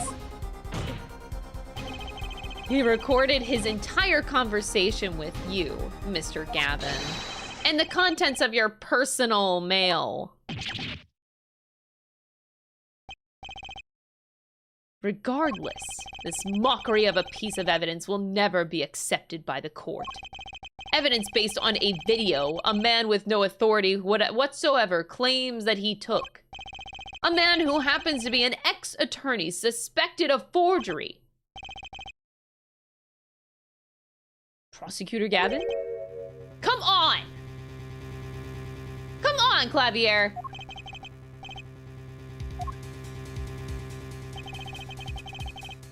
As embarrassing as this is for me to say, I'm afraid my brother is incapable of making rational judgments at the moment. Your Honor, your decision, please.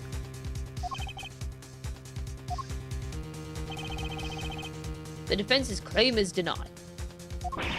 What? Actual evidence is permitted in a court of law. Please remove the defense's evidence from the record. Better luck next time, Justice.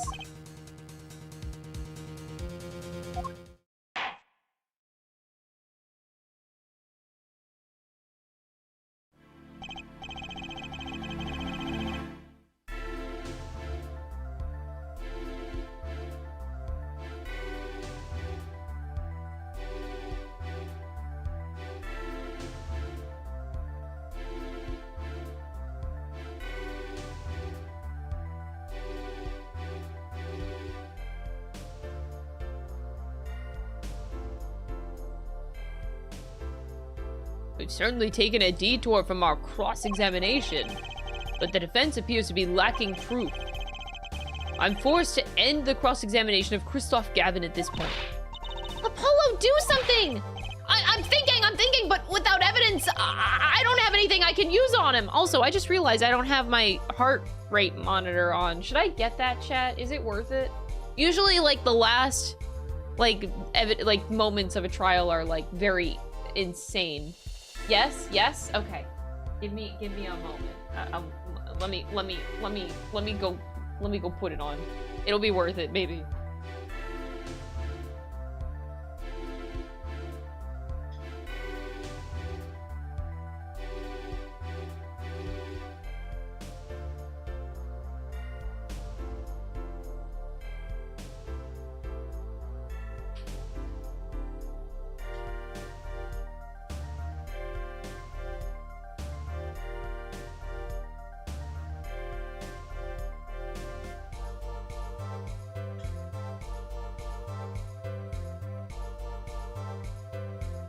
Okay.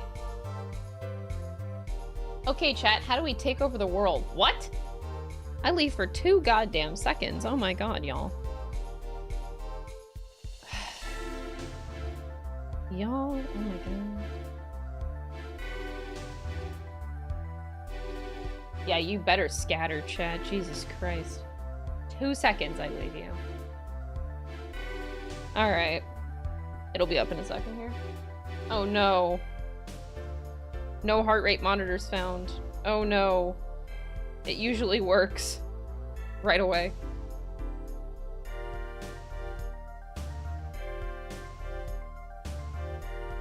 Oh no. I have no heart. It's confirmed. I don't have a heart. Well, this is awkward. I've never had a problem. Of course, the one day that I'm not prepared with the Bluetooth, with the heart rate monitor, is the day that it decides to not work. Okay. Come on. Oh, it found it? Oh, wait, never mind. We're in. We got it. No heart detected. It's confirmed. I was a robot all along. Anyway. I don't have anything on. I don't think I can use anything on him. Very well. This ends the special witness's cross-examination. Yeah, Clavier. Say something. Woo! Okay. The show's over. Yet the crowd screams for more. Only now do I understand why. Prosecutor Gavin? Frankly, I'm relieved. This has been bothering me for 7 whole years, and I'm tired of the whole youthful angst scene. Now's our chance. Let's clean out the family closet, eh, Kristoph? Let's clean out the family closet? What does that mean? Clavier, you're spinning out of control. Calm yourself before you say something you'll regret. Spinning out of whose control? Mine. Or yours. Take a moment to consider everything you've built. Your reputation as a prosecutor, your fame with the masses. You could lose it all, Clavier. Apollo, did you see that? He's trying to press Prosecutor Gavin! Prosecutor Gavin, try to remember. What's really important to you? You amuse me, Air Forehead. I couldn't forget what's really important to me even if I tried. In fact, I haven't. Not even once. 7 years ago.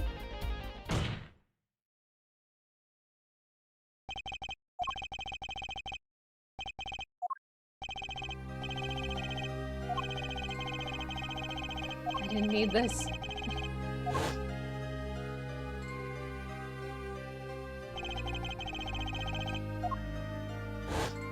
Holy shit. I'm familiar with the trial. I've watched the videos several times. And we have too with the power of flashback. Anyway, didn't you find anything unnatural about it? Well, you did seem unusually well prepared.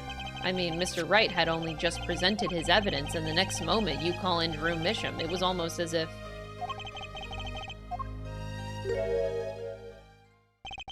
Kristoph told him. Funny, it didn't even occur to me to wonder. But now that I do, I see that there's only one possible explanation. They were tipped off about, the prosecution's office was tipped off about a forged evidence because Kristoph told them. Anyway. Almost as if from the very beginning, you knew Mr. Wright was going to present that evidence. Correct. I knew that if I applied the usual pressure, Phoenix Wright would eventually come up with that forged diary page. Don't do this, Clavier. Oh! I knew because you told me, Kristoph.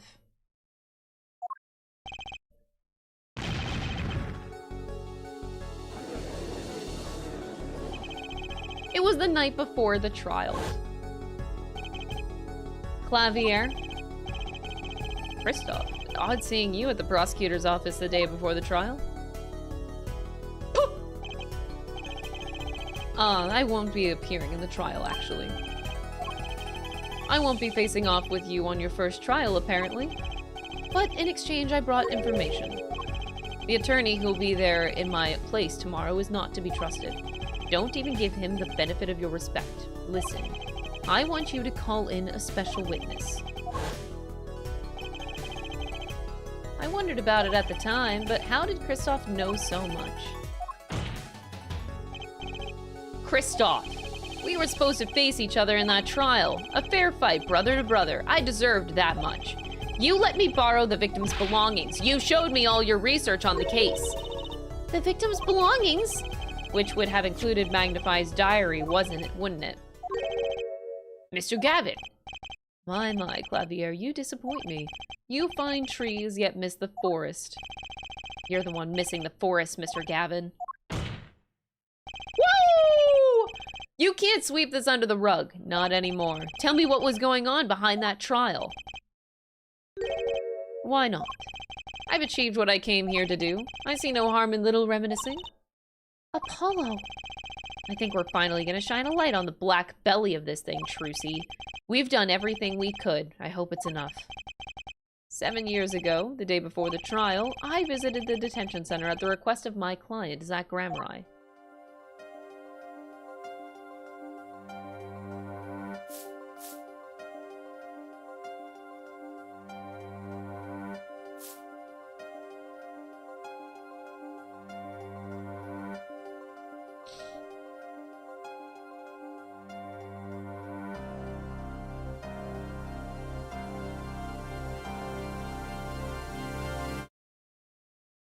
Woohoo!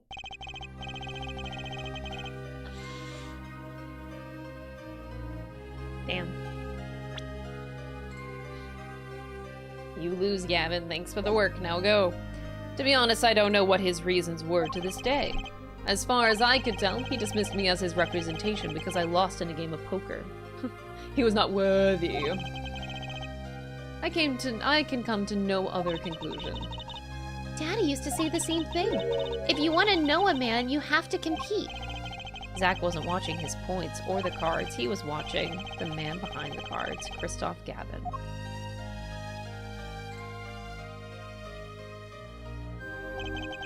I couldn't believe it. Phoenix Wright? A second-rate attorney who relies on luck and bluffs. Hey, no. That's rude. He dismissed me and went with that pitiful excuse for a man. He deserved to die for that error alone. Hold it! So the one who requested that forgery was... Oh, I'm not admitting to anything. My point is, these two men shamed me and I could never forgive them. Phoenix Wright and Zach Gramrai both deserved what they got. So you asked Mr. Misham to forge that evidence so you could win? But then when you were dismissed as Zach Gramrai's attorney, you used your forged evidence as a trap. You fed me information about the forgery you made. Then you gave your dirty evidence to him. You're free to imagine what you will. My point is that all I had imagined came to pass. Everything went perfectly.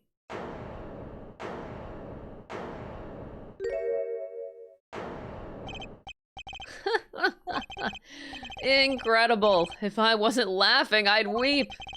Prosecutor Gavin? Perfectly? You're mad, Kristoph. Stop fooling yourself. What are you talking about, Clavier? Tell me, how did that trial end? Cancelled when the defendant vanished. Ah, I get it. So, Kristoph, you've been living in fear for 7 years. You were afraid your forgery would be revealed and your reputation trashed. You couldn't leave things to chance, so you watched everyone involved with the case for 7 years.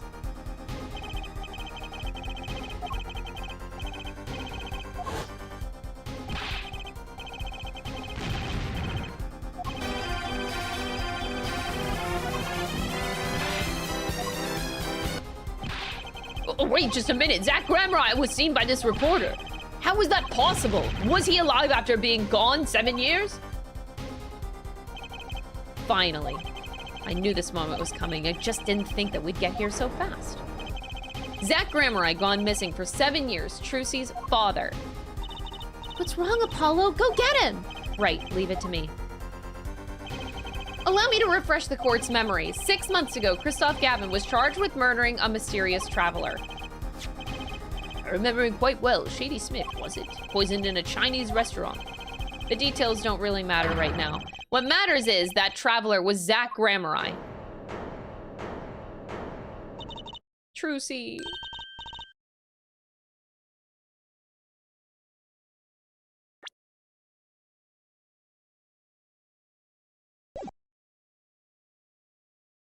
I don't think she knew before this moment. What is it, Apollo? Huh?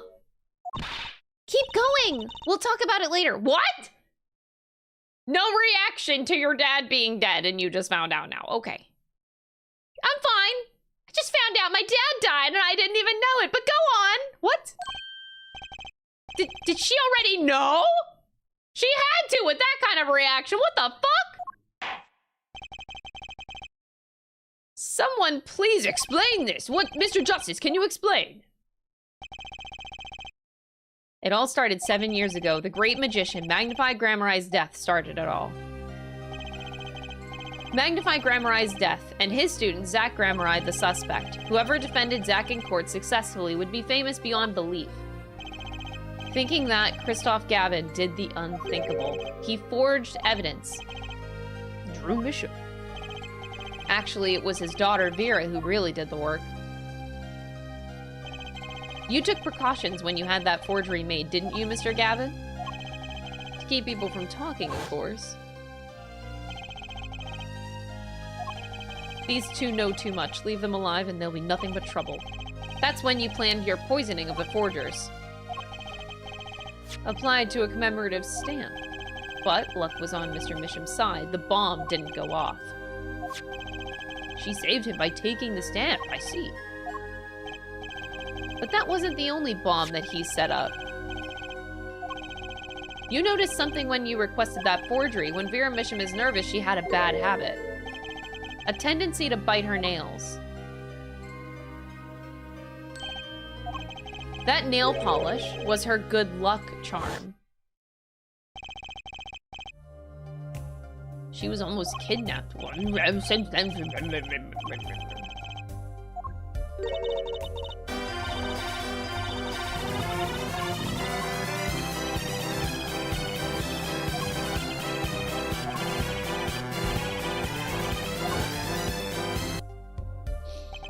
It was his insurance.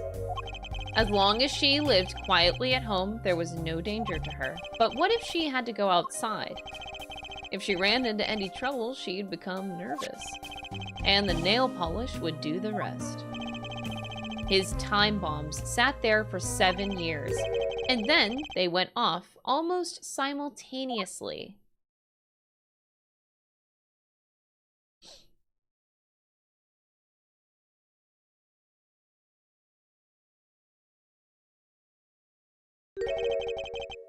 If you're finished, may I return to my cell now? What?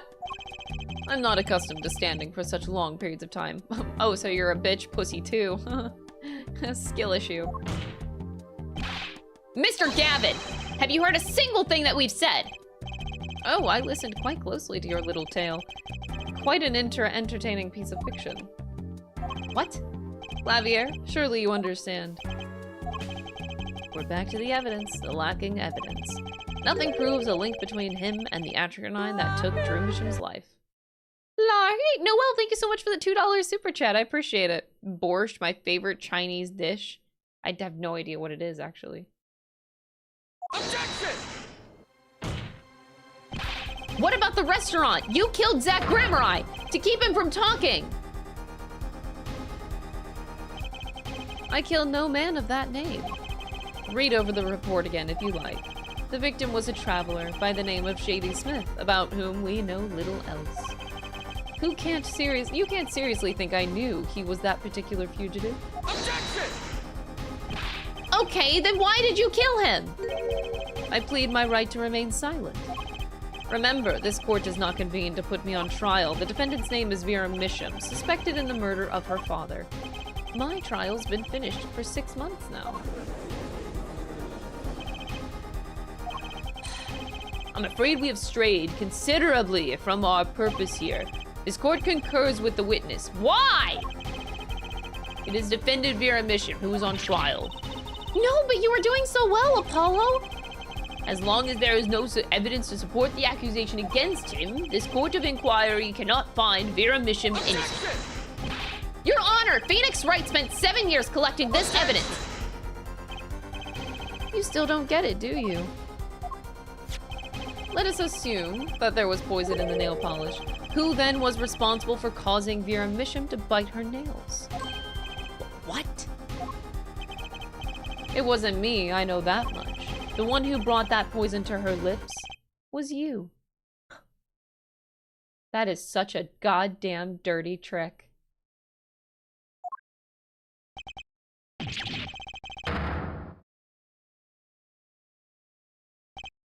That is the lowest of the low that you could go, bro. Evidence is everything. There is nothing more. Which is why Phoenix wants this juror system. This is so ass.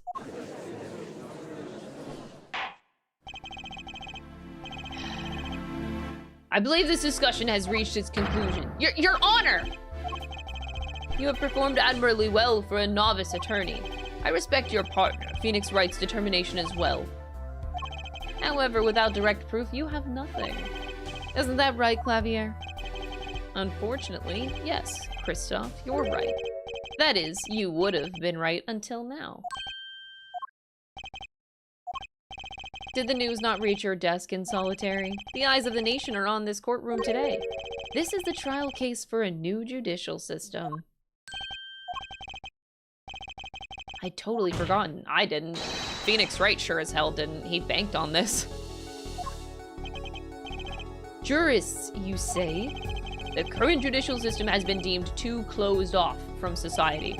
This new system attempts to inject the wisdom of common citizens into the law. Common citizens' wisdom? Is this some kind of a joke? What could we possibly gain by doing this? Oh, I don't know. Here, let's do a test of this juror system right here in both of these chat rooms right now. Chat, so, okay, would you presume that Kristoph is guilty or not guilty? Let's test this system right now. Guilty or not guilty, right? Everyone says guilty, so therefore, fuck evidence. Everyone says guilty, kill him. Thank you, chat. See, you all just participated in the brand new juror system. We just proved it. Entrusting our judicial system to a mindless, emotional mob of irrational mouth breathers. Good thing you guys aren't mouth breathers. He didn't offend you. You guys are typers, not mouth breathers. Common citizens have something called common sense. Common sense is not restricted by the law. Nonsense. Oh my god! There is only room for two in this court. Me and the law. Keep the riffraff out. Out, I say. They're not in the court, actually. They're watching everything by video camera. Stop staring at me! Stop staring at me! Stop! Fourth wall! No, this fourth wall shit. No. Oh my god. This is actually really terrifying. The fourth wall. The fourth wall. Stop! Stop! How can you allow this? Incidentally, the one responsible for making this happen was Phoenix Wright. Phoenix Wright? Yeah, isn't that man just the worst? The best? Smile for the camera, chat. Everything was leading to this, of course. Right. Right. Right.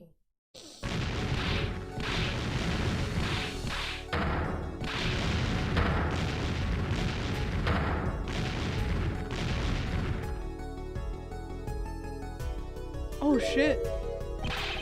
Oh my god. Bruh.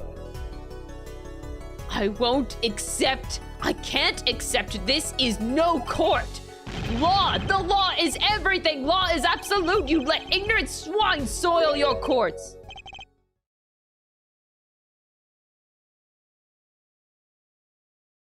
Kristoph, it's over. Clavier. The law is absolute. You can't be serious. Odd. I thought you spent your life looking for loopholes. The law isn't absolute. It's filled with contradictions. The law is the end product of many years of history, the fruit of human knowledge. Like a gem polished to a gleam through trials and errors. It is this fruit we receive and pass on and face in our time. Pablo, thank you for the 9 months. Appreciate it. And it is always changing, growing, nurturing. It is our task as human beings. Except for you, Kristoph. You aren't changing. You've stopped. You're not needed anymore. I couldn't think of anything to say. Maybe because I still haven't seen enough. But someday, I'll know what law is. And I'll fight to change it if I have to. Wait, it can't be over. What?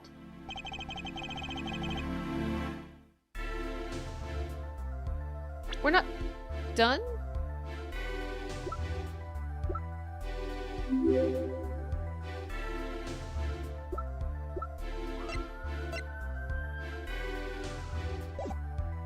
Mafos, thank you so much for the 2 months. I appreciate it. Are we just like not gonna finish? Look at them. Look at them. Damn. So, can Phoenix Wright become a lawyer again? This began as the trial of Vera Misham, accused of murdering her father, the painter Drew Misham. However, several other incidents were reviewed, and we seem to have reached a conclusion. Before this court declares a verdict, I await your decision.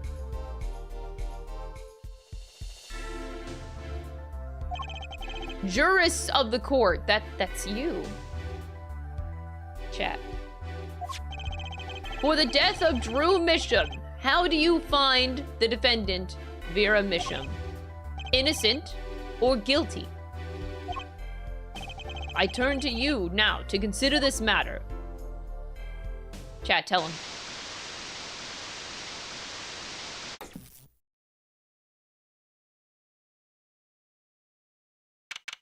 Innocent, innocent. Jurist chamber. Oh, this is... Wait, we actually get to see the chat? This ends the trial for this case. Only the verdict remains to be decided. Wait, I think I still have, like, the chat here. Oh, there. Chat, now you're there. We gotta tell the game. We have to tell the game what we really feel.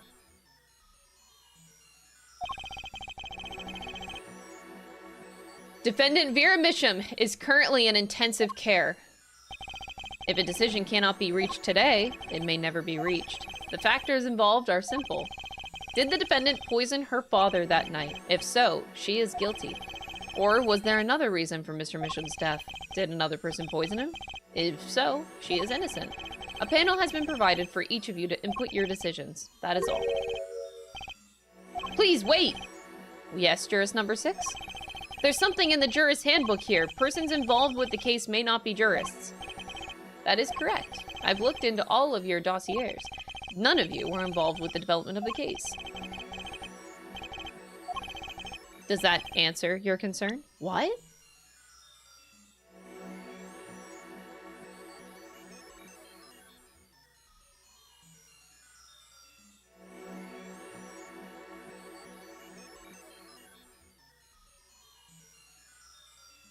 That is too specific.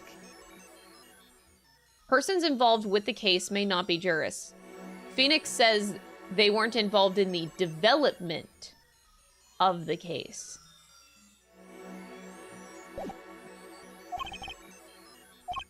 Who's number 6? It's time for your verdicts. Make your decision in the case against Vera Misham. After 7 years, the truth is ready to be heard. Judge wisely. Judge well. Judge wisely, chat. Jurist number 6. It's the last, wait, no, that's, oh god, what's her face? I already forgot her name. That's, wait! Was that her the whole time? Vera Misham, not guilty.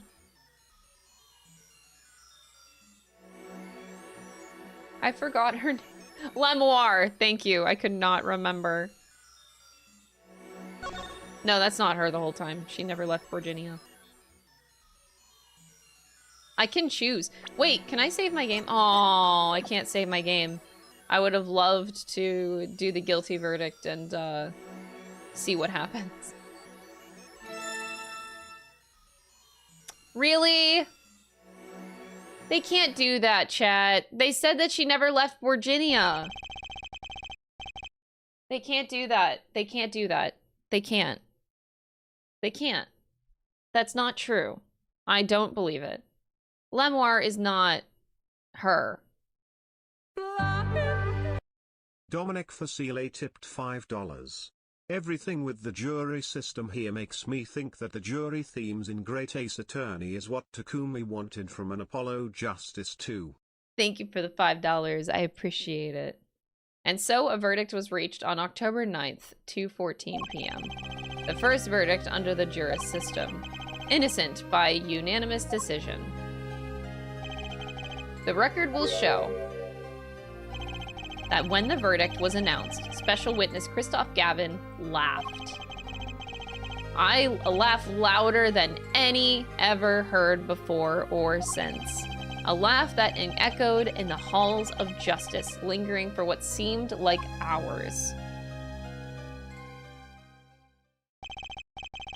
October 10th, 8:30 a.m., the morning after the trial. In an intensive care ward, a true miracle occurred. Vera Misham opened her eyes. Oh, yay! Oh my god, I think they need more samurai DVDs.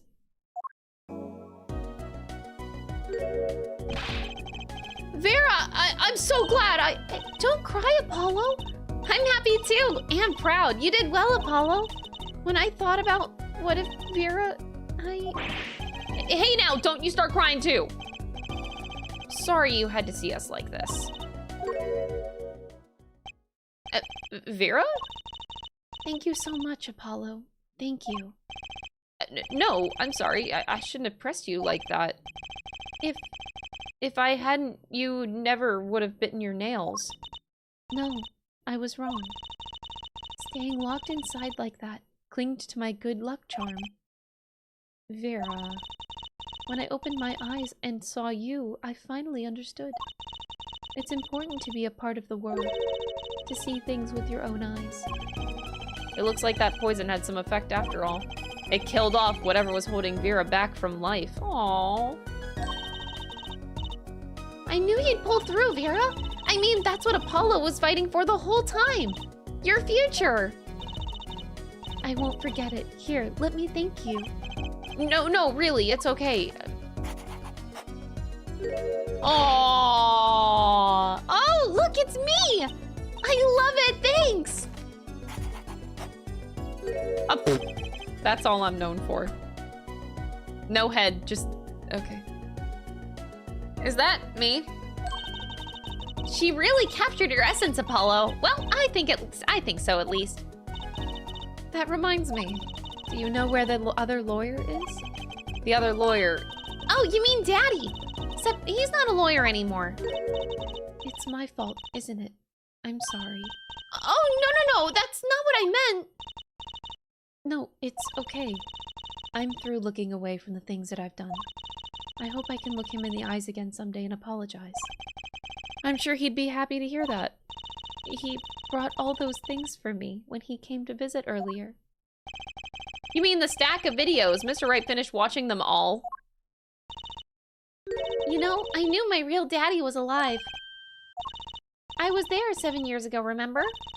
I was the one who helped him vanish from the courtroom. You did? How? I'm not telling. He promised me that day he went away. We may not meet again for some time, Trucy, but know this, I will be watching, and one day I shall return. You're the next Grammar after all. But, Trucy, in the end, he couldn't keep that promise, could he? It's okay, Phoenix is my daddy now, even if he can't really play the piano. That he can't. Oh, and I've got you too, even if your voice is kind of loud sometimes. Glad I made your list. Hey, come to think of it, where is Daddy? The one who can't play? Do you know Apollo? I think he said he had to meet someone.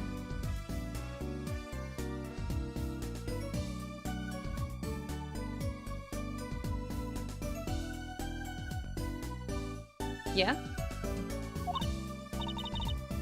I wonder. Maybe it's a new mommy.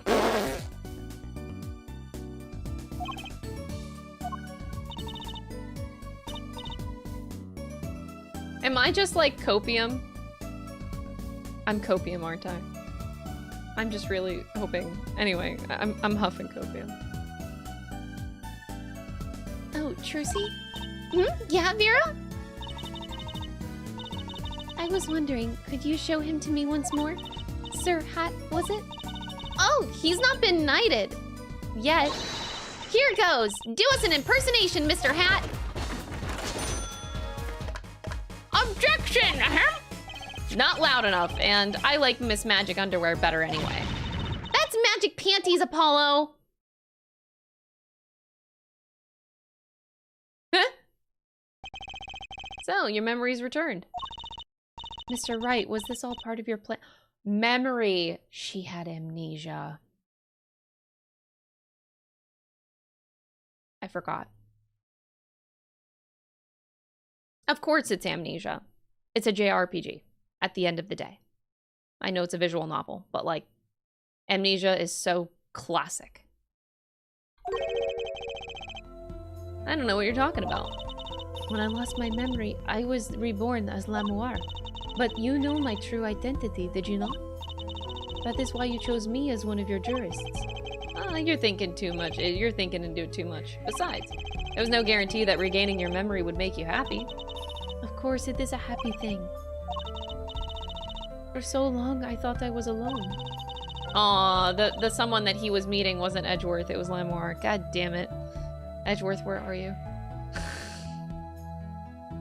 But now I know that I have children, 2 dear children. I'm so proud of them. This too, I think, is thanks to you. Are you gonna tell them? They do not know? Nope. They don't know their mother. They don't even know their siblings. I will go to them when the time is right. Until then, Don't worry, I'll take care of them for you.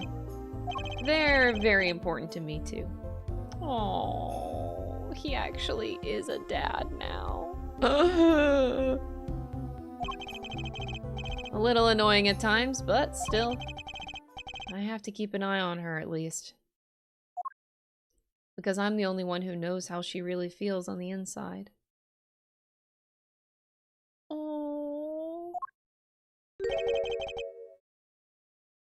No, Phoenix. Your bracelet. I've seen a lot of mysterious things these past 7 years, but your bracelets were the strangest of all. I remember meeting him half a year ago now in Kristoph Gavin's office.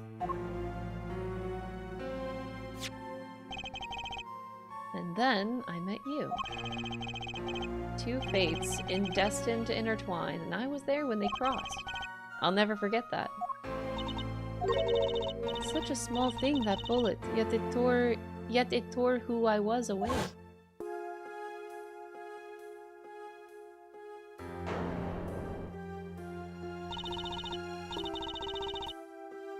Wait, so that would also mean... That's crazy. Valiant had no idea. Valiant had no idea. Did he? No, he didn't. That's crazy. In the third case, Valiant had no idea that he was working with his old... Wow. 10 years ago during a simple rehearsal. It was a miracle no one died, but I didn't survive that accident. That is why I left the troupe, my family. Now my memory has returned. I am myself once more. For the first time, I'm glad to be alive, Mr. Wright. Speaking of miracles, Vera and Misham regained consciousness this morning. I can only hope she's as glad as you are. It is a strange thing, fate. Sometimes a life is taken, sometimes a life is spared. You know what I've been thinking? People don't die that easily, really. As long as they've got something worth living for.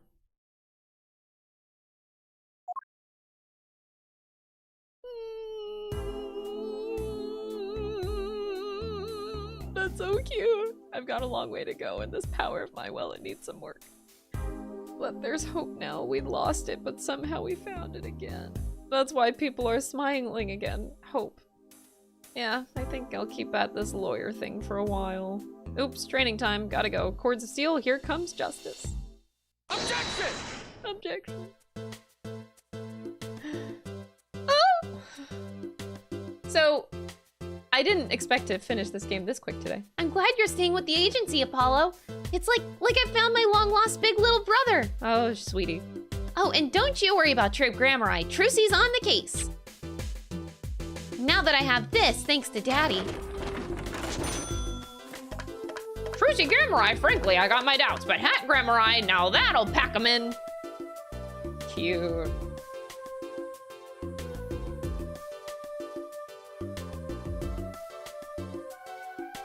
Cute. It's not every day you get the trial that rocks harder than one of our gigs, yeah? That's why it's over. The Gavineers are breaking up.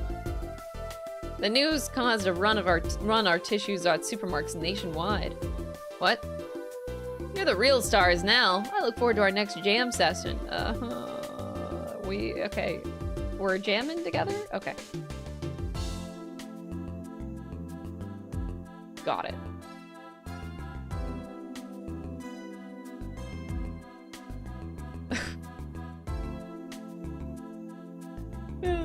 Well, it's finally over. You know, thinking about it, I've been a piano player longer than I was a lawyer.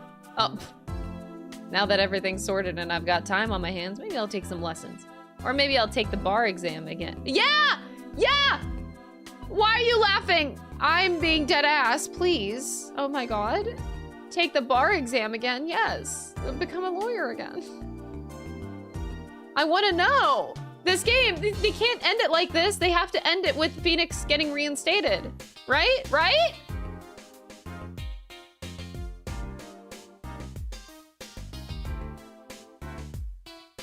So, I was standing around eating snackoos the other day when I got this crazy idea.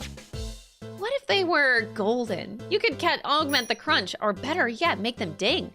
Ah, the power of science. Although the preservations might not be 100% safe. The preservations. Still eating those snackoos.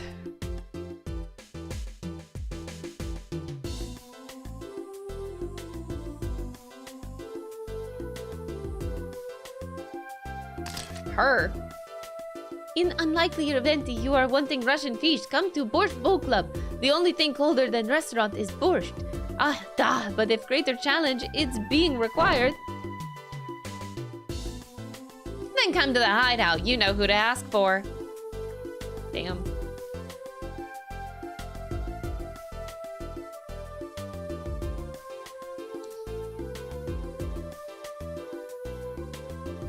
I do think it's a little cool to include the player as the jury at the end of the game. That's cute. I like that. But yeah, I mean, why can't I think we could start the next game, right? So, Kitaki Pastries is getting back to its Eastern roots. Spread the culture after all. Yo, boss! Culture time! This is how we write root, capiche? Oh, but we're still about giving back to the people. Yo, boss! PR time!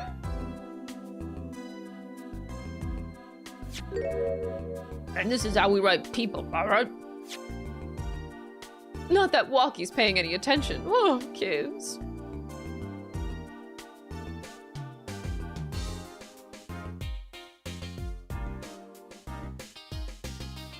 Next game? I might as well just start with the next one right away.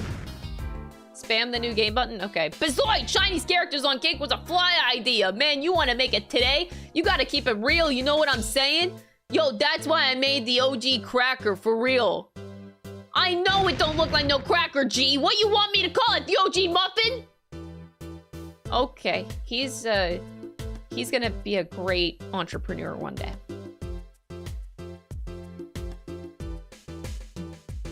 The game will let you just jump straight into the next game? Cool, we'll do that. I don't know where all this talk about food is coming from, but you ask me, there's only one food, and that's noodles. Noodles forever. I got a new one too, see? This time, I just put a big chunk of salt in the bowl. Why pretend Eldon's noodles is about the salt? Salt forever!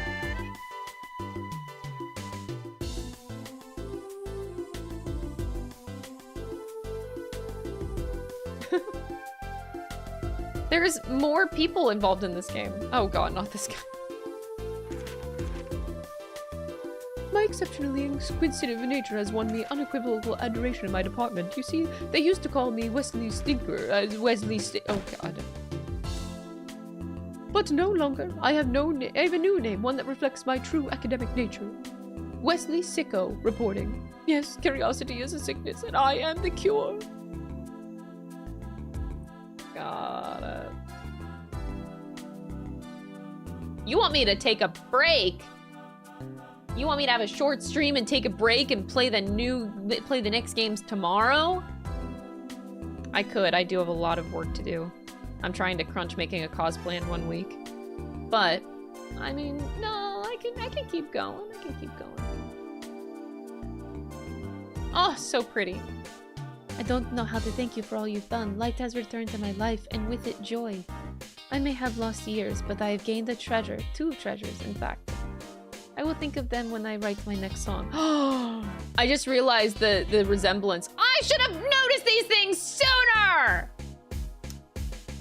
She has the diamond brooch, and the whole time I was making the connections with the diamond and the club and the spade and the design, and she has the diamonds and the design and Trucy's design. Anyway, how do I feel about how things turned out? No scoop yet. Paternalist confidence in is mint condition.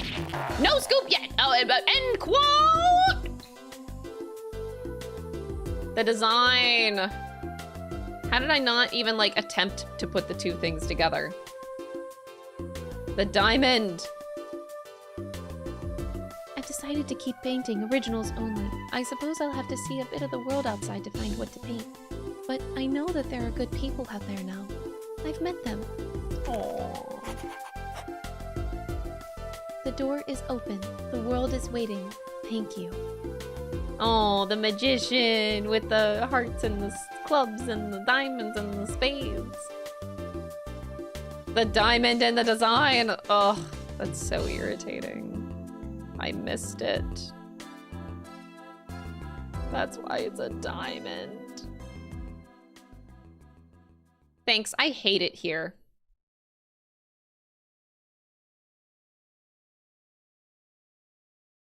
I feel like I caught on to the Lamoire. Oh! Why is Kristoph in that? Get him out of my picture! Get him out of my picture right now! Okay, you've unlocked a special bonus. Oh, cool. And then I just go to the next one. Continue on the next game. Dual Destinies. Are we continuing on to the next game? It feels weird to just play it for like 1 hour. Yes, yes. Oh, chat, I can't let you down. Okay, I can't let you guys down. All right, all right. I'll do it. Whoa, gifting 5 memberships in the YouTube chat. Thank you so much. We'll be right back. Thank you for gifting 5 memberships. I don't know why the alert is not going off. Hello?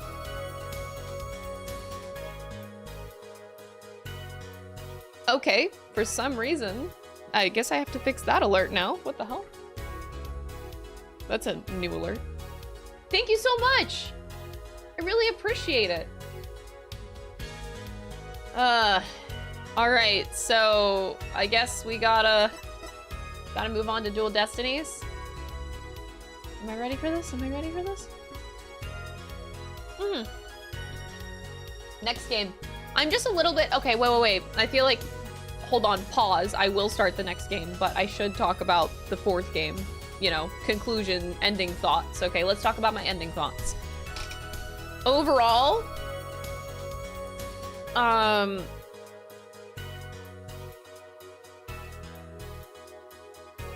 okay, if I had to give my thoughts on the 4th game, it's good, but it's not great, if I'm being honest. I enjoyed it. But, 1, it feels really weird for this game to be called Apollo Justice, and he doesn't feel important the whole time. Like, I genuinely feel bad for Apollo Justice, because it feels like, this feels like another Phoenix Wright game, and he's supposed to be the new protagonist, so I almost feel bad for him. It feels a little awkward to not have, well, for this to be his game, but for it, at least he was relevant in the very end, but it's still like a little bit weird.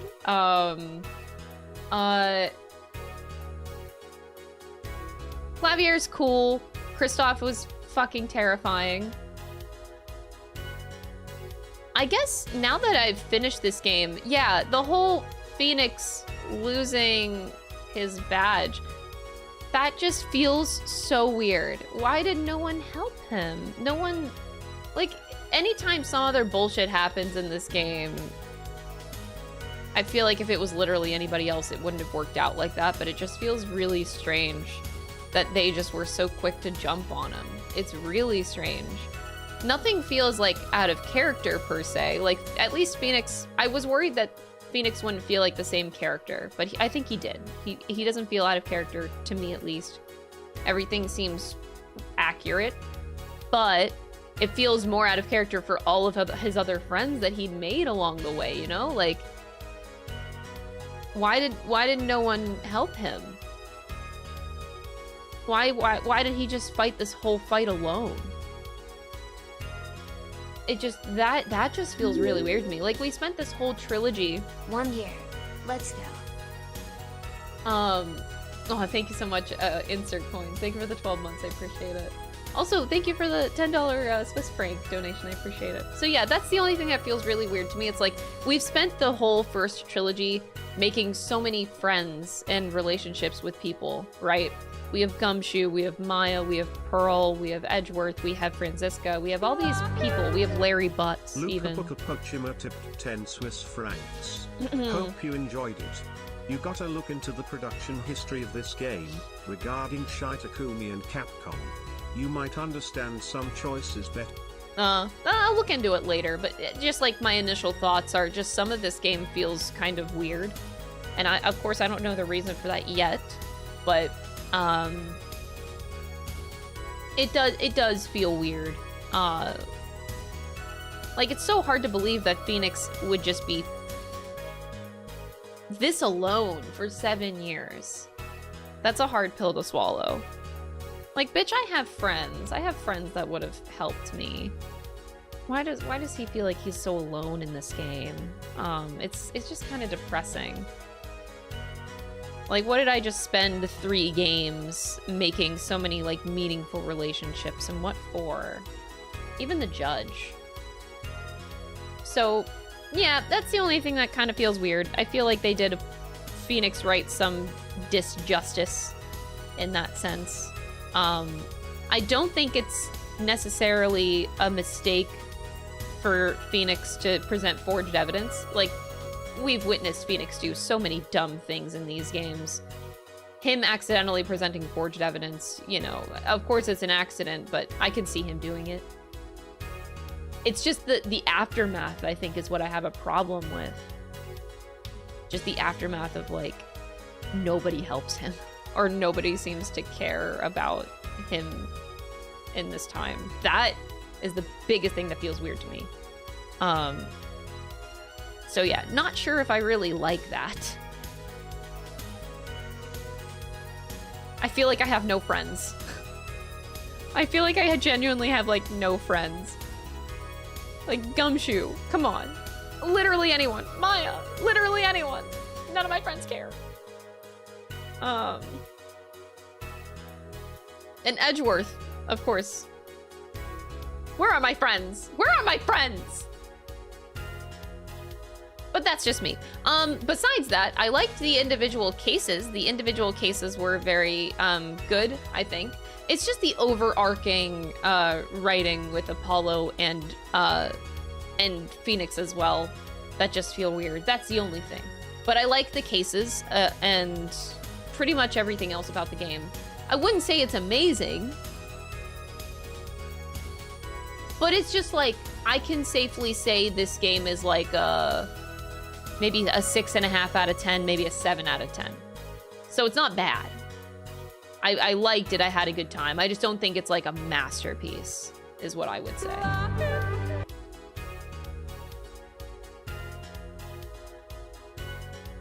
But yeah, I enjoyed every individual case. I thought that the cases were very, I had a good time with it. Even if the flashbacks were really annoying, I had a good time with each case. Kuma, thank you so much for the $2 super chat. I appreciate it. Phoenix got his life ruined by a pick-me? Well, I don't know what you mean by that. Case 1 is really good. Yeah, it's a really good introduction to this game. I loved that first case. You just have so many questions. Oof.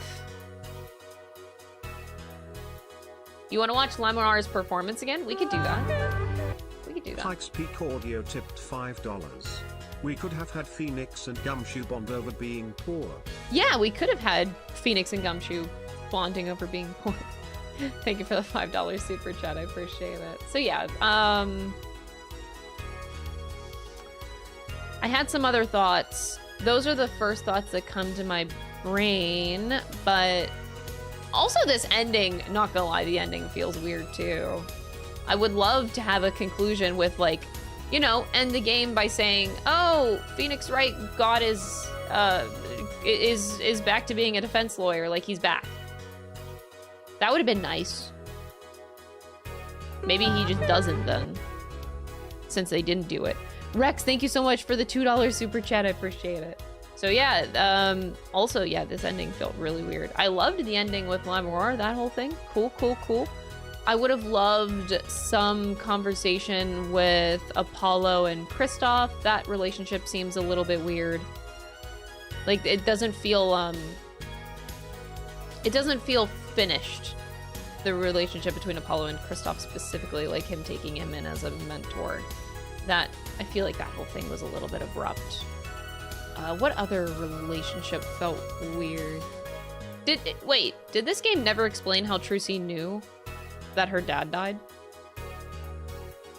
I don't think they explained it. Unless I missed it. The black locks? Oh, that was interesting, yeah. It didn't? Okay, yeah, so they never explained how Trucy knew that her dad died in the first case. Like, that was her dad. How the fuck did she know?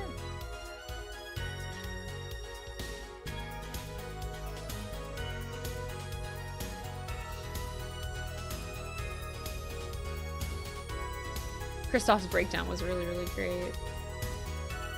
Yeah, they only explained how they knew that, how she knew that he was alive, but how did she know that he was the one that died in the first case? Like, she knew about it somehow. I wish they kind of... I kind of look for those reactions between characters, you know? We never had a reaction from Trucy learning that her dad literally died. That feels weird. Even if she's smart, she's a 15-year-old kid. You gotta have a reaction to that, sweetie. But at least Phoenix, that was really cute at the end with Phoenix. He knows how Trucy really feels inside, but she doesn't express it. That's really cute.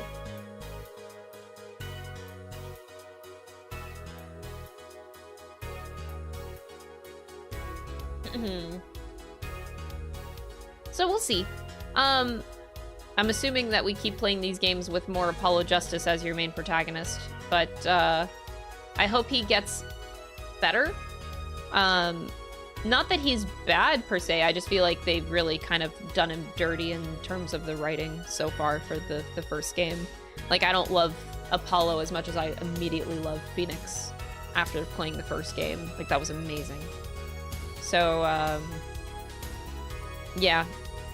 I guess we'll see how that goes. But yeah, that's kind of like my ending thoughts after playing the fourth game. Not the best, not the worst. Or maybe it is the worst. Do I like the second game more than I like this game? I guess that's the question I have. Like, on my tier list.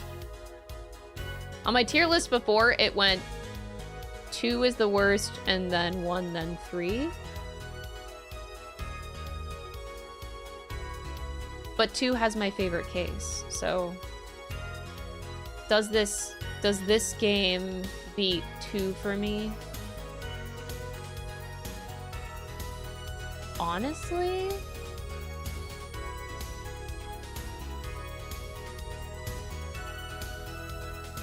I think I'll have to sit on it a little bit, but my initial thoughts are, I actually think I like the second game more than I even do this game. And it's heavily carried by the fourth case. I just love that fourth case so much. It is my favorite. Fourth case, way too good. Carries the whole game. I think I like it better than I do this game. I'll think about it, but right now that's what I think. Godot is right there. Yeah, Clavier was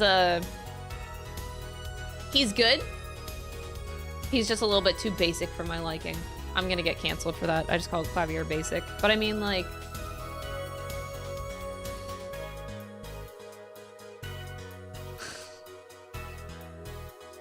I do like Clavier. He's just like a, you know, he's a one-trick guy. I need a character that is gonna give me a roller coaster of emotions. You know? Clavier did not provide that.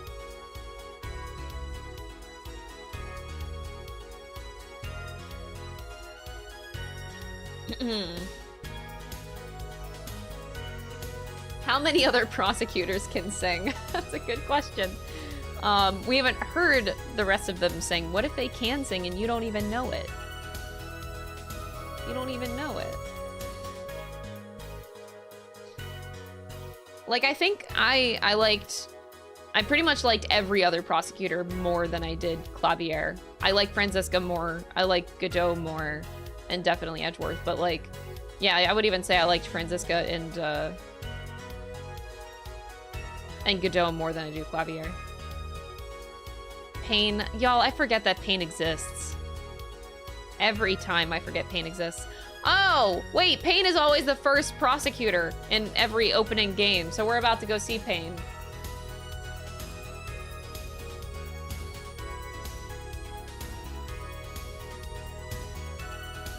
Speaking of Pain, that's a good segue. All right, let's play this next game. All right, continue to Dual Destinies. Let's go. Wait, this is Phoenix Wright Dual Destinies. Wait, what? This game is titled Phoenix Wright Dual Destinies? What happened to Apollo Justice already? What?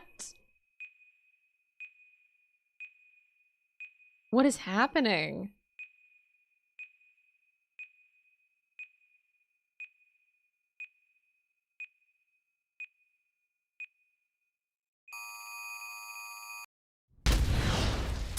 no, we're immediately starting off with just the courtroom being blown up by a bomb.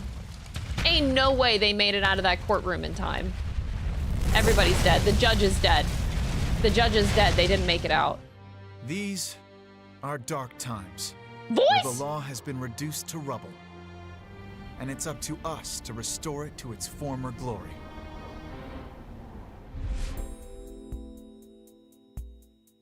Yeah, I know what you mean. It looks like your target finally decided to make a move. Is this Phoenix? Don't you worry. I've got a trusty new partner on board. Huh? Huh? Technology. Who did? Done. I've seen cosplays of this character. You bet. Wait, is that Let's do Trucy? this. Truth, ain't no way that's Trucy. She's been with us for half a year, though I can hardly believe it.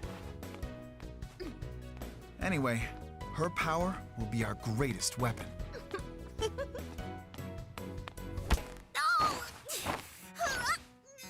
She's no, that's not Trucy.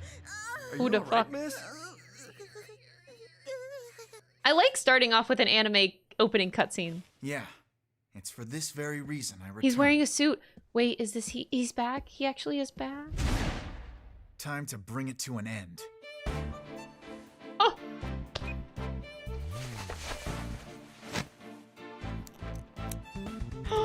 Oh! They keep that! He keeps it in his pocket! That's so cute! Oh! I need to get my badge! I need to get my badge! I need to get my badge! Oh my god, I'm so in. Okay, okay. Badge get.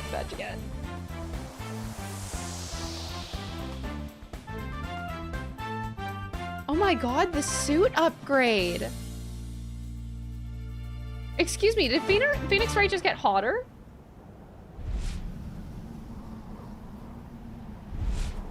That's Apollo Justice! Oh, he is relevant. Okay, cool. Why is he wearing, like, the SMT4 uniform?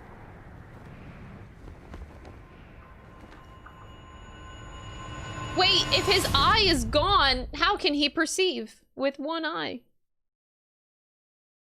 What is going on? Did Apollo bomb Punish the courtroom? Apollo. A man denied his justice. Thank you so much for the 100 bits. The best thing about bombs is how they erase and destroy without discretion.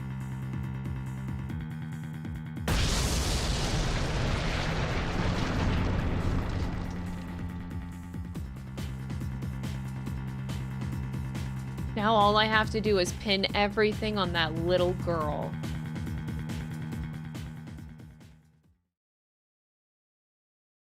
Okay. Okay. So much just happened in this introduction. Okay. Athena. Who's Athena?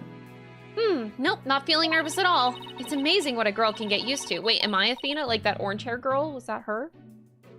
It's amazing what a girl can get used to. Even a tense atmosphere like this is no biggie.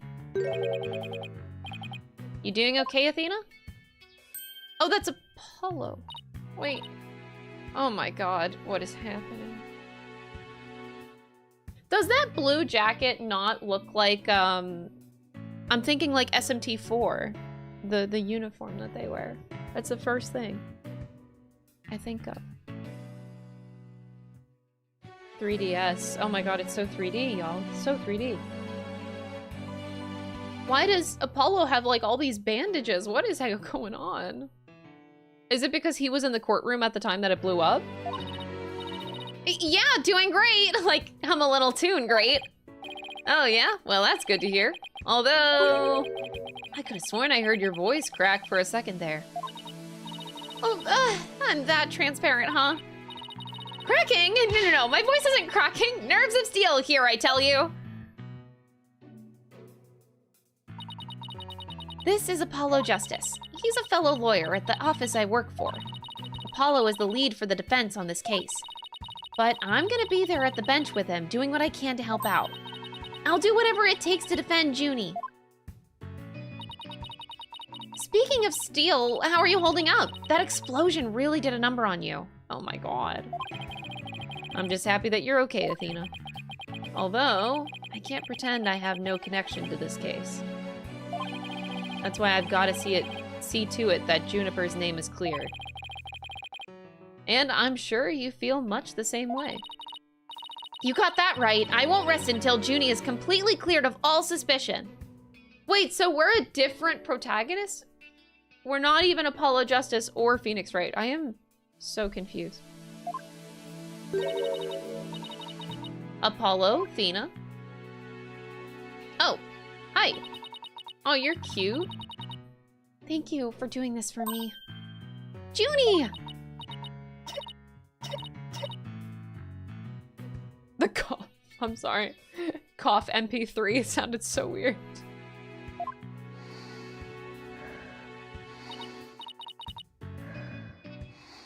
Why are you sniffing a flower? It's probably fake. You're sniffing a fake flower? Mmm, plastic. Hey, are you okay? Sorry about that. I always seem to go into coughing fits whenever I get nervous. This kind of thing never happened. Home in the forest, though. This is Juniper Woods. She's my dear, dear childhood friend, and she's also our client for this case. The news keeps repeating that Junie is the alleged bomber. But that's ridiculous! There's no way that Junie would do anything like that! I brought you a little snack, Athena. Just a little something from my garden. Hey, thanks! So, is this an orange or a tangerine? It's an orange, my grandma says. That orange is the color of strength and endurance. Oh, I get it! Strength for the trial, right? Junie, you're always so good to me. Jeez, look at me, standing here clutching an orange into my chest with tears in my eyes.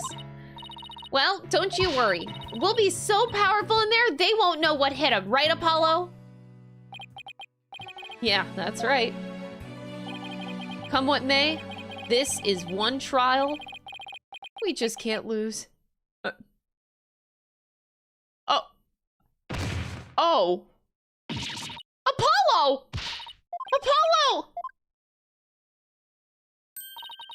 Blood is seeping through his bandages. One of his wounds must have reopened.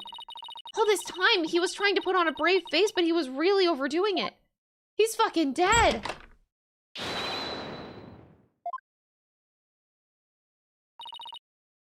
Huh? The trial is about to start, sir. Please proceed to the courtroom. What now? But Apollo's in no state to defend. Ugh. I have to defend Juniper. What are we gonna do? The trial is about to start with or without us. There's only one other option I can think of at a time like this. But even if I called him now, he'd never get here in time. No, wait! There's something else I can do! Apollo, give me the evidence for the case. Apollo's sweating so much. Huh? What are you gonna do? Bailiff. Yes, miss? The defense would like to submit a substitution of attorney petition. You're not seriously. You just concentrate on getting better. I'll defend Junie. All by yourself? Athena, stop for a second. Think about what you're saying. You'd never once taken a case on alone before. No problema. I can handle it. No, oh, there's not a problem, I think. Wait, she's peaceful. Okay. But I guess it's really up to you, Junie. Would you be okay with me taking over? Sure. I believe in you, Athena, and that's enough for me. You're worried for me, aren't you? To be honest, I'm pretty nervous too. I think my heart might just burst out of my chest. But you're in no shape to stand at the bench now, so you'll just have to leave it to me. All right, I can see your mind's made up anyway. I hate it that I can't be there, but I know you'll give your utmost to defend Juniper. You bet I will. Rest assured of that. My name is Athena Kikes?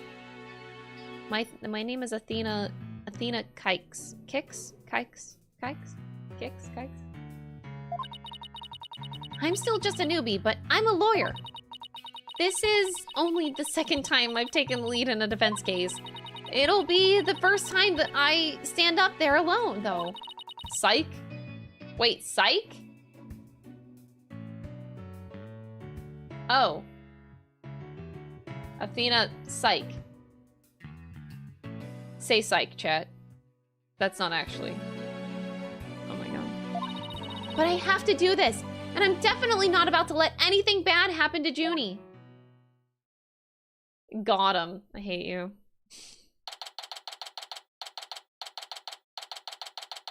All right, district courtroom number 5. Hey, the judge didn't die. All rise! Oh, okay.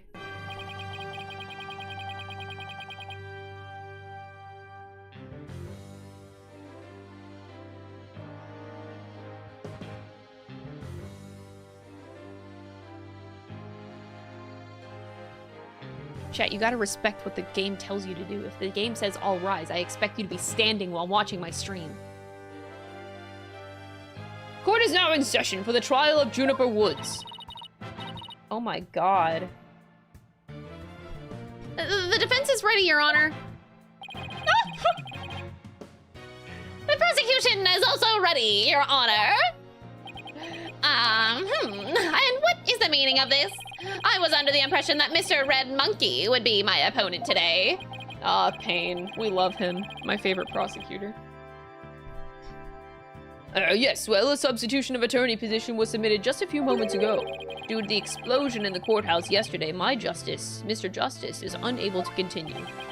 I see. Not at all a problem. It's not at all surprise. He used that as an excuse to run away. With me as his adversary, who wouldn't want to feign illness in order to escape? What the nerve of that guy? I'm gonna give him a piece of my mind. Well, I would if I wasn't so nervous. This arrogant jerk. Widget? You arrogant jerk. No, Widget! What? Is my hearing getting worse? I could have sworn I heard the defense say something just now. No, you didn't hear anything at all, especially not from me. How odd. I could have sworn I also heard something. Oh, that would be my indispensable partner, Widget. He sometimes blurts out what I'm thinking. Well then, if that's the case, then it's a clear contradiction to what you just stated. A contradiction?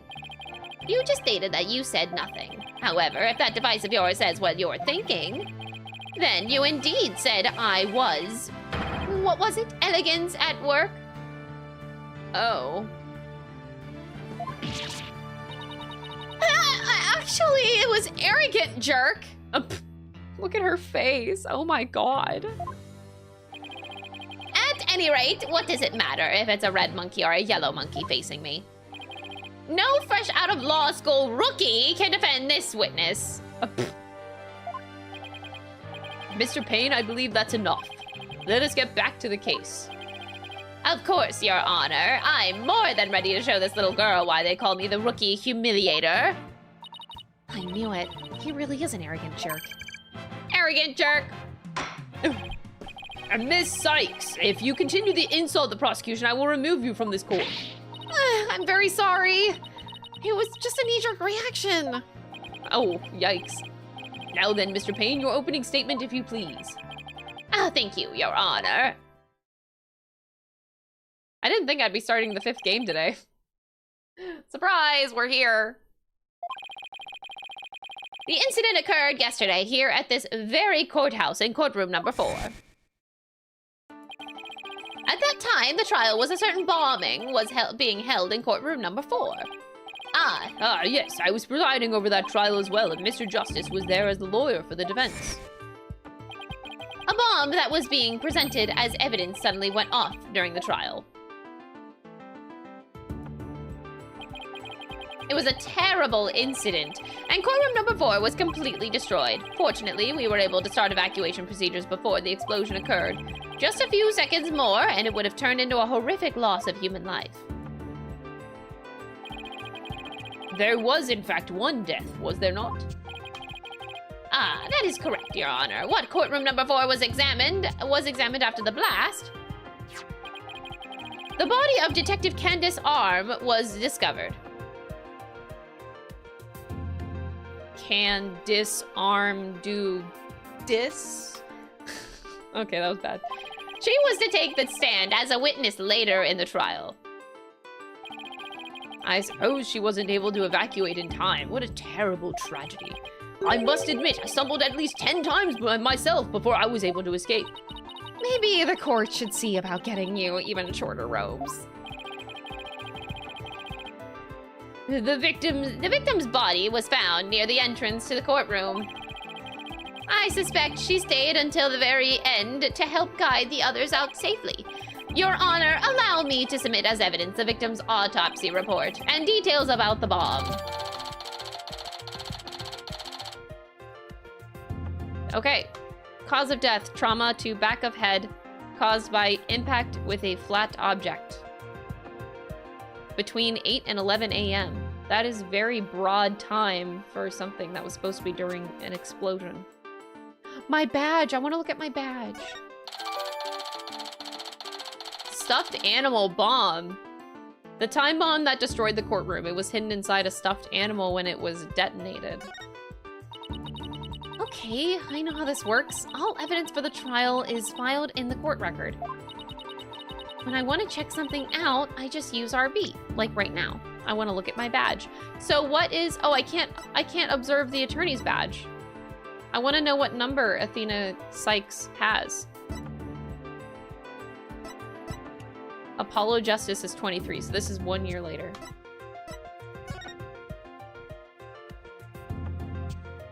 Ow. That kind of looks like it hurts. But I don't understand the chest. Why is that smudged?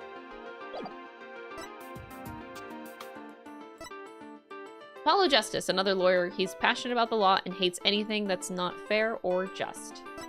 Juniper Woods, our client in the case. We've been friends since childhood. A sweet girl who loves nature. A gasp in pain. It's not Winston Payne, it's gasp in pain.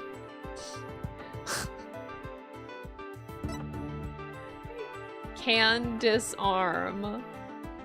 The victim in this case, a detective who was heading up the investigation into a bombing incident. I better take a peek later. Please call the accused to the witness stand.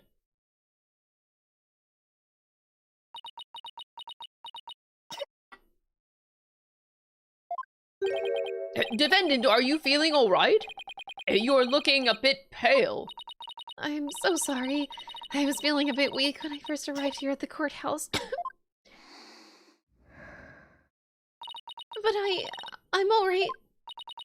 Junie's really giving it her all. I'd better make sure I do the same. If we could please proceed. Your name and occupation, defendant? Juniper Woods. I'm a high school student.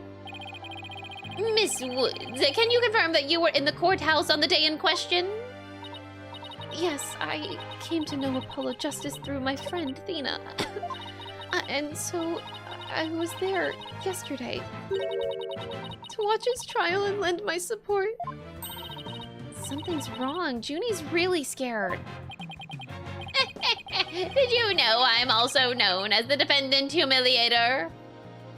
Oh, really? It looks like I have yet another chance to show everyone how I earned that moniker. Ugh, does his arrogance know no bounds? I have to protect Junie no matter what. Hey, you arrogant Prosecutor Payne. What is it? Do you want me to demonstrate why I'm known as the rookie humiliator instead?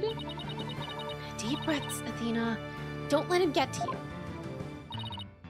Prosecutor Payne, Junie is telling the truth. Mr. Justice also backed up her claim when we saw him in the defendant lobby. And Junie, he said that he was glad to get the lotus root you gave him too. He was? My grandma says lotus root is good for your eyes. She says that she can even help you see into the future. They can? Oh, then that's the perfect present for a lawyer. And if that's true, I guess he might not have eaten them. A sweet, meek girl like this blowing a courtroom to bits? I must say it's very hard to believe. Objection. Oh, a first objection of the game. No, Your Honor. Don't let her seemingly innocent appearance fool you. The defendant had a motive for committing this crime. That's not true. I don't have any kind of motive. And I didn't even know the lady who was killed. I admit the investigation didn't turn up any connection between the victim and the defendant. However, that doesn't mean that the only thing that does is that her objective was the destruction of courtroom number 4 itself. So 3D. Oh my god. Hey, what's that supposed to mean? Why in the world would Miss Woods want to do that? That's a very good question coming from a novice such as yourself. But first, a question for the defendant. Have you ever been brought up on false charges? Oh, what? Why, yes, I have. And did that experience cause you to harbor a grudge against the court system? Now wait just a minute. If that kind of thing was a motive for blowing things up, then every one of our clients would turn into bombers. That's a valid point. We haven't had a single courthouse left standing in the land. We wouldn't have, rather. I concede that the accused isn't the only one who might bear resentment against the courts, but Miss Woods is the only person who could have committed this crime. Why? Oh, because I am gasping pain. We have found some decisive evidence that proves the defendant's guilt. Decisive, huh? I'll believe it when I see it. It involves a very unique aspect of the bomb itself, Your Honor. And what exactly was so unique about it? Why don't we have Miss Sykes answer that question? Huh? Me? I noticed that you appear to be very nervous, and well, gentleman that I am, I'd like to offer you the chance to gain some confidence with such an easy question. Could he be any more condescending? Really, what a thoroughly unpleasant man. L is for loser. What did it just say? Nothing, not a single thing. Now, let's see. What was I supposed to do at a time like this? Oh, I know. The court record. The information I need is somewhere in the court record. All right, Miss Sykes, let's hear your answer. What was unique about the bomb that blew up the courtroom? Was it because it was inside a stuffed animal? Mr. Payne, what kind of simpleton do you take me for? It was stuffed inside a stuffed animal. Its evil intentions covered up by a cute exterior. Very good. Have a cookie. I want a cookie. The bomb that went off inside the courtroom was indeed hidden inside a stuffed animal. There, how'd you like that? Not bad, huh? I am fine. Just like I said from the start, I can do this. Yes, as I recall, the bomb was inside a stuffed animal the whole time. I never even got to take a look at it. What connection does this impish elephant have with the defendant? The answer to that question lies in another piece of evidence, which I have here.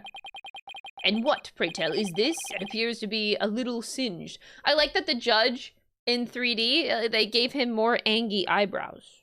They're angy, more angy than before. Judge mad. It's a tale, Your Honor, the tale of a poor victim of the explosion. This is incredible. Are you saying it's Detective Army's tale?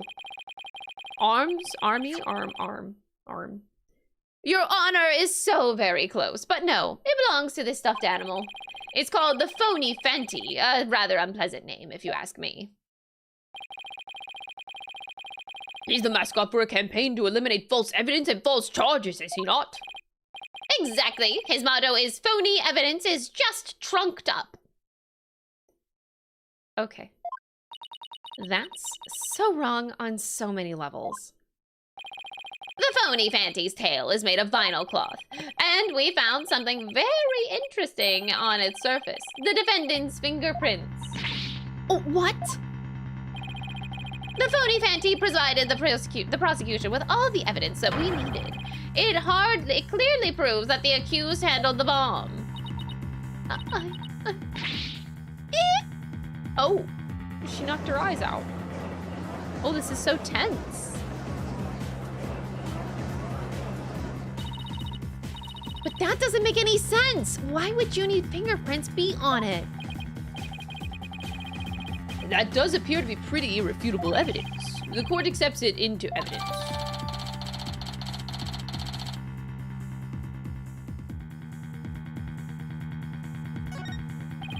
Miss Woods, do you have an explanation for this? I don't understand. How about you, Miss Sykes? Do you have any plausible explanation to refute this decisive piece of evidence? Well, I can't do it. I can't think of a single thing. But I better come up with something for Junie's sake. If you can't produce an answer, we could always go straight to the ruling, if you prefer. No! I have to see something fast. Oh no! I can't get my voice to work. Why now of all times? Whoa. I thought I overcame this already. Maybe I'm still not ready to stand in court. Anime cuts! Oh, this is so cool. I love this. Oh, I hate that. Never mind. I take it back.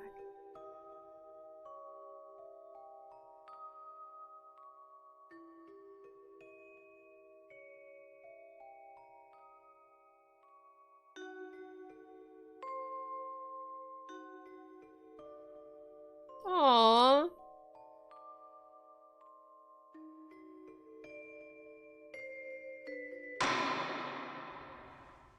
As you can see, there is no room for debate. Oh my god, actual Objection! objection. Whoa. Whose objection? Why, it's Apollo? you. Oh, is it Phoenix Wright? We're so back, baby! Let's go! We're so back! Ah! Ah! Huh? We're so back in the courtroom!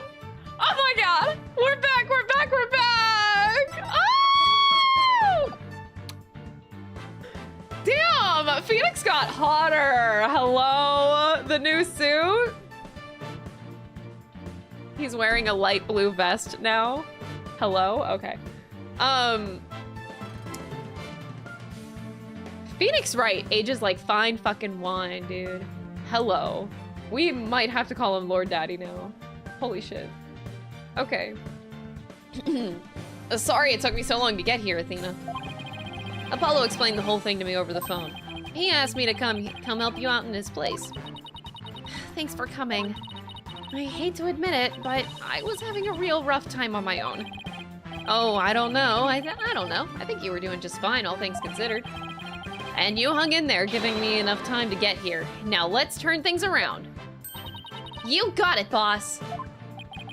Oh, look who showed up out of the blue. If it isn't Mr. Phoenix Wright, you always manage to surprise me. Hell yeah, bitch. Back slamming the table! Let's fucking go! Your Honor, Mr. Payne has called for an early ruling, but I believe that there are still many things that need to be deliberated. Oh, 3D Phoenix Wright? How did Mr. Wood's fingerprints wind up on the stuffed animal's tail? How was the bomb even detonated? Even these questions are, until these answers are questioned, I assert it's impossible for a fair ruling to be made. You are absolutely right. let us continue from where we left off. I assume you have no objections, Mr. Payne? Not at all, Your Honor. Eminem tipped $5. Phoenix really went from dad to daddy in this game. Dude, that is so true. But he's still like a dad. Unless Trucy just fucking died, but I don't think that's the case. Dad to daddy is so right. Goddamn. The evolution of Phoenix Wright is something incredible. Miss Woods really looks like she's having a hard time. Junie's really struggling, Mr. Wright. I get the sense that she's afraid of the courtroom itself. Because of yesterday? Yeah, it was absolutely, understandably very traumatic for her. Poor thing. And here she is back at the courthouse again, being so brave. I'd like to make a request, Your Honor. If at all possible, I'd like to have Miss Woods rest in the lobby. Given the defendant's condition... Very well. I grant special permission. You go get some rest, Junie, and leave the rest to us. Okay, thank you. Sorry about this.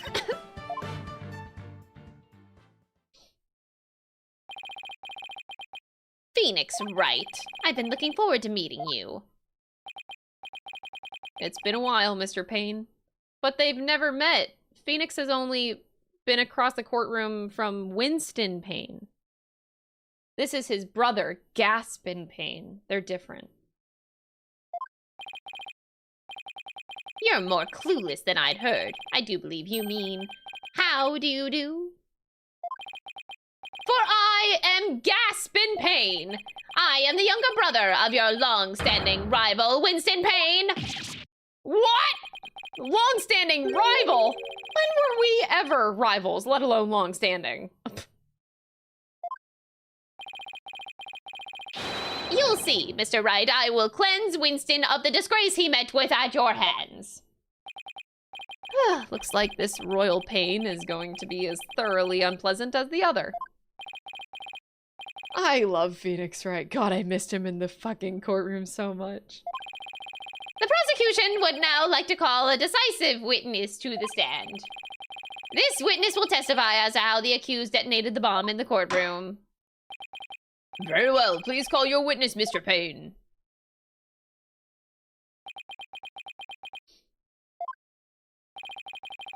Witness, your name and occupation, please. Witness? Name, Ted Tonet. Occupation, bomb disposal specialist. What a strange robotic voice you have. Speech synthesis via typing. It is the same as me talking. He sounds exactly like a robot. Can't you just speak in a normal manner? I can. He can. But I do not like to speak. Speaking is inefficient. Energy expenditure, speaking, greater than typing. Understand? What an odd witness. Mr. Tonate was in charge of the bomb for the trial and was there when it went off. Being a bomb squad specialist, do you have any relation to the victim? Negative. I first met the girl while on this job. Many people are employed by the police. I know only a fraction of them. However, I was shocked when I first discovered the body of the victim. Shocked? I was the first one on the scene after this explosion. I went there to ensure safety, but I ended up discovering a dead body. So he was the first to discover the body, was he? He is here to testify about the circumstances surrounding the moment of the explosion. Very well, the court will hear Mr. Tonate's testimony. Tonate. But at the very least, show this court some respect and remove that face guard, witness. Well, okay. Oh, so 3D! Ooh! Baby! The bomb was originally disarmed by me, then transported here as evidence. Bomb name, HH3000, operated by timer or with a remote. I was watching from the gallery when I suddenly became alarmed. I saw that the bomb's timer was counting down. So, even the bomb was supposed to be disarmed. It somehow got switched on? Precisely. Activating the timer is very simple. I connect wires to switch on timer. A monkey could do it. I am sure even you would be able to, Mr. Wright. Don't smirk at me while you say that. I guess this makes you the blue monkey in the barrel of fun, boss. I'd like to now begin my cross-examination. Huh? Mr. Tonate, what is that? HH3000, aka a bomb. A bomb? Great googly moogly, yeah! Mr. Tonate, I demand that you disarm this instant. Disassembly complete. 5.3 seconds, 0.2 seconds short of my personal best. Damn. Okay. Didn't get a PB. Are you trying to give me a heart attack? I'm not exactly a spring chicken, you know. This is an exact replica of the HH3000. It is used to practice disarming bombs. Disarm equals success. Explosion equals failure. An exact replica of the bomb that exploded, is it? So that's what it looked like. I submitted a photograph of the real bomb taken just before the trial. Dimensions, 10 inches height, 10 inches wide, and 10 inches deep. Weight, 12 pounds, a perfect replication.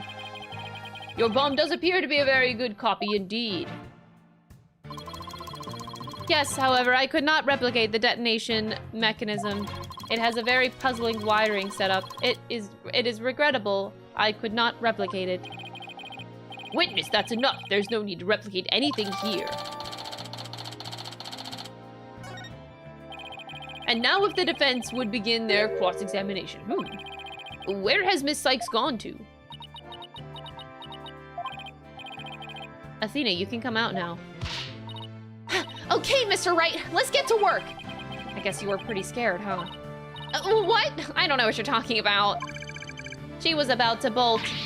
Hey, put a sock in it, Widget. As transparent as ever. Now, let's see, where were we?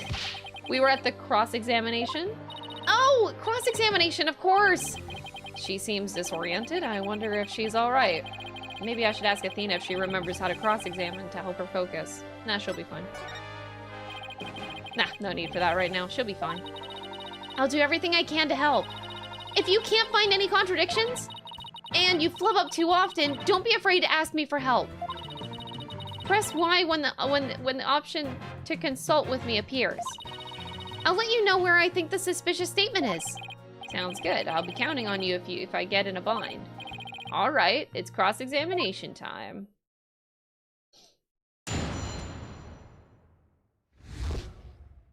When the bomb went off. The bomb was originally disarmed by me, then transported here as evidence. Hold it! You say that you disarmed the bomb, but are you really sure it was disarmed? Absolutely, I can disarm anything. In a flash. That looks more like dismantle than disarm to me. Oh, pardon me. Let's see, is there any chance that you could have forgotten to disarm the bomb? Impossible, I do not make rudimentary mistakes like that. They say to err is human, to err is human.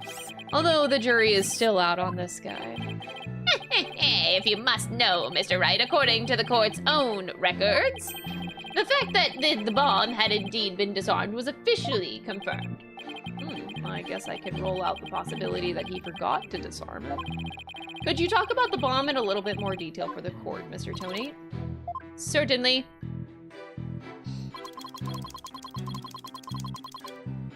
Hold it! Hold it. I don't really like this Phoenix voice. I don't know what it is, but it's not the first game, and I don't like it. It doesn't have a punch, you know what I mean? There's no punch.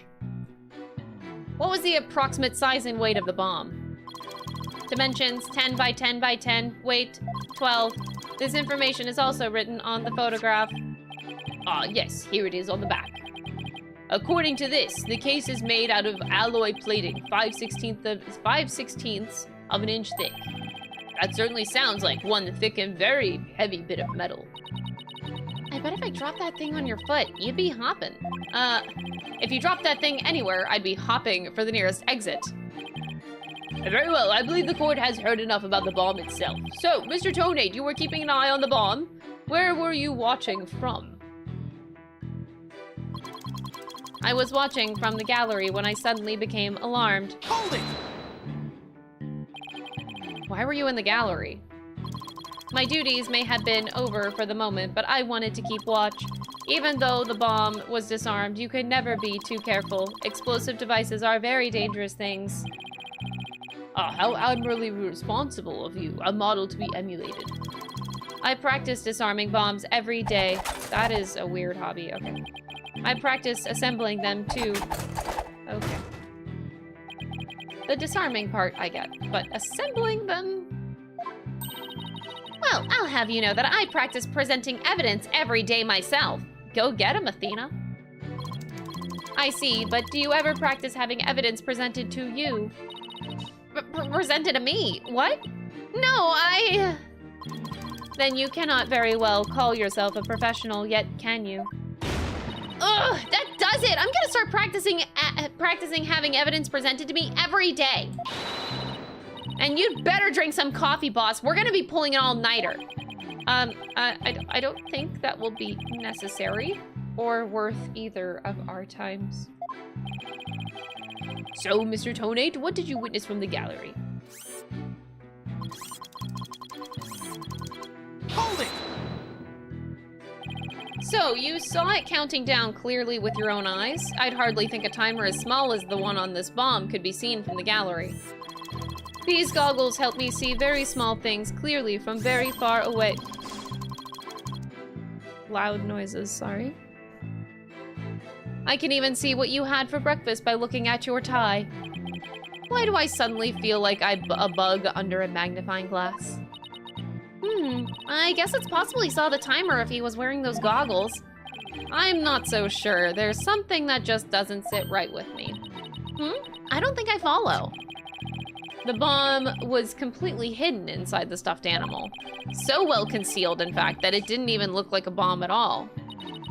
So you're trying to find testimony that conflicts with the evidence, right? That's right, listening carefully to Mr. Tonate's testimony is just the first step. After that, it's a matter of taking a look at any evidence that seems relevant. Remember that you'll open the court record when you go to present something. If you find evidence that conflicts with the testimony, okay. Let's see. This testimony is about when the bomb went off. So I'd think that the state it was in at the time would be pretty important. A bomb that didn't look like a bomb because it was inside a stuffed animal, huh?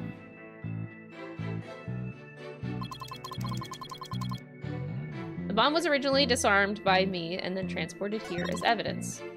Operated by timer or with remote. I was watching from the gallery when I suddenly became alarmed. I saw that the bomb's timer was counting down. Objection! Objection! So, you say you saw the bomb's countdown, is that right? Of course, I clearly saw it counting down to 0. And I say that you are clearly lying. What are you talking about? There is no way you could have seen the bomb's timer. After all, the bomb was concealed inside a stuffed animal. Mr. Tonate, how can you claim to know the bomb was about to go off when you couldn't even see the timer?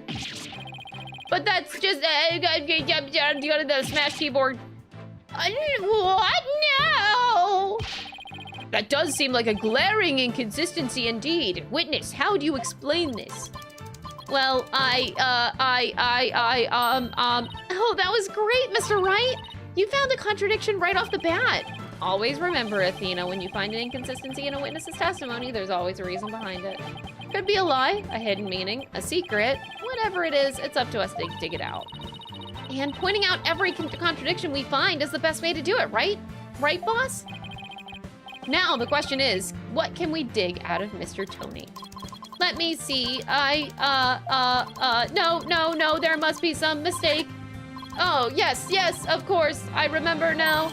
The sound. I knew because of the sound. What sound? When the timer of this type of bomb is switched on, it beeps. Beep, beep, beep. It is the sound of the bomb counting down. A beeping noise, you say? I suppose it would be possible to notice that even with the bomb inside the stuffed animal. I simply made a mistake. My bad. My bad. Objection! How in the world did you hear such a tiny little sound all the way from the gallery? Listening for the sound of a bomb's timer is an integral part of my work. I constantly undergo training so that I will never miss it. I hardly think training would help you hear something so soft from so far away. What now? Are you making light of the fine science of disarming bombs? It is a solemn mission that I put my life on the line to perform. What kind of specialist would I be if I could not hear a bomb's timer? This game sucks. It's not like disassembling a toaster, you know. Now he's just showing off. You keep asserting that the sound was just too tiny to hear, but the only thing here is your skill as a lawyer. Being mistrustful is not an attractive quality, you know. And you're just overflowing with attractive qualities, are you? Fucking. Yes, bitch. Or perhaps you have some proof that Mr. Tonate did not hear the sound? Well, no, but it still seems totally suspect. But it's going to be really hard to prove that he didn't hear something. If I have this correct, the prosecution's argument is that someone reactivated the bomb before it was brought into the courtroom. What I don't understand, Mr. Payne, is why you believe that person to be Miss Woods. Oh, that's simple, Your Honor. Mr. Tonate happened to be there when it happened. He was there when the defendant rearmed the bomb. What's this now? It happened before the trial started. It was when Detective Arm and I were transporting the bomb. We brought the bomb to the lobby for the defense. Bomb equals evidence. The lawyer wanted to see it before the start of the trial. Looking for a chance. Wait, was that the, yes.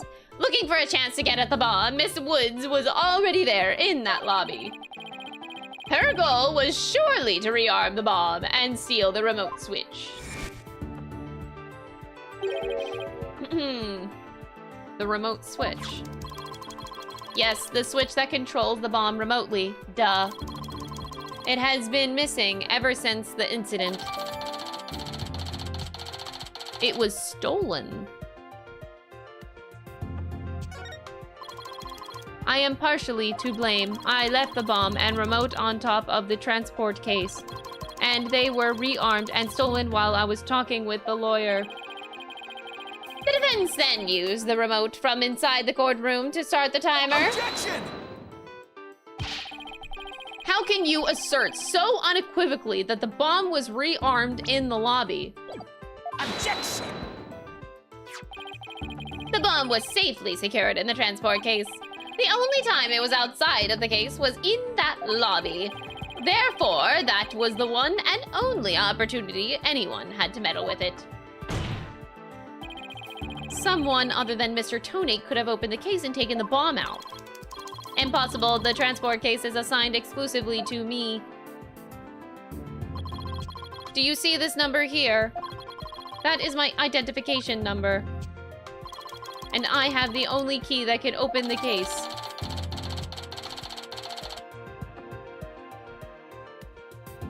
The case, Tonate and Detective Arm transported the bomb and Tonate has the key. Nevertheless, Mr. Payne's assertion is nothing more than conjecture. You have no proof that it was Miss Woods who stole the remote switch. Ah, and by the same token, you have no proof that it wasn't her. But what I do have is a piece of evidence that proves the defendant handled the bomb. Ah, that tail! What? 5 minutes, 24 seconds, 2.3 deciseconds. The defense's advantage lasted a mere 5 minutes. Ugh, talk about a rotten hand. As long as they have her fingerprints as their trump card, I'm at a big disadvantage. It appears that we have to hear from the defendant herself once more. I wholeheartedly agree, Your Honor. I would like to call Miss Woods to the stand. I trust you have no objections, Mr. Wright. I'm worried about her condition, but we do need her testimony. On the other hand, I'm not sure I want to make Athena mad. I can read your feelings, you know, boss. I guess there's no hiding from her, huh? Don't worry, I know we need her testimony. But if anyone picks on her again, they'll pay. I guess she's already at anger level 1. Don't worry, I'll stop the proceedings before I let anything bad happen to her. The defense has no objections, Your Honor. In that case, I will take my leave. But before I do, there is just one more thing, Mr. Wright, is it? Me? Yes. Dismantling bombs is my job. Dismantling the case is yours. Do you think you can handle it? According to your names, though, this is very backwards. Ted Tonate and Candice can disarm. Like, can disarm. Ted Tonate. Ted Tonate. Like, Ted Tonate. Detonate. The words, they are backwards. Ugh, this guy is something. I just know it. Now, if you will excuse me. Bailiff, please go out to the lobby and bring back the defendant. Junie! Hi, Athena. She looks even worse off than before. Don't worry, Junie, we're here for you. Thanks, Thena. I'll do my best, too. You blew up the courtroom because you bear resentment against the courts, correct? No, of course not. What's that you say? I can barely hear you. I haven't done anything wrong. This prosecutor's scary. Objection! What an impudent little girl! Stop acting innocent and tell the truth! This is getting ugly. You rearmed the bomb because you wanted to blow up the courthouse. Admit it! That's why you went to the lobby where Mr. Justice was. Isn't that right? Hold on. Okay.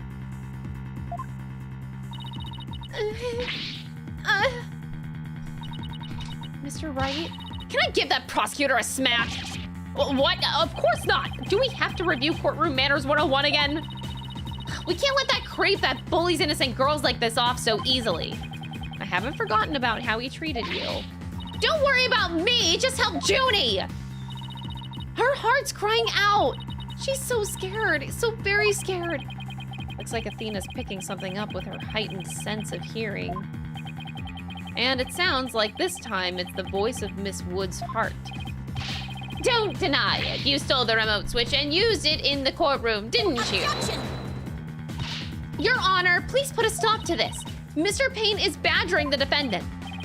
Miss Woods does seem quite frightened. Mr. Payne, I ask that you behave more like a gentleman. Ah, but don't you know, Your Honor, there is no more a gentleman in this world than I. As if a gentleman or even a gentleman would behave like he does. Don't let that rude ruffian win.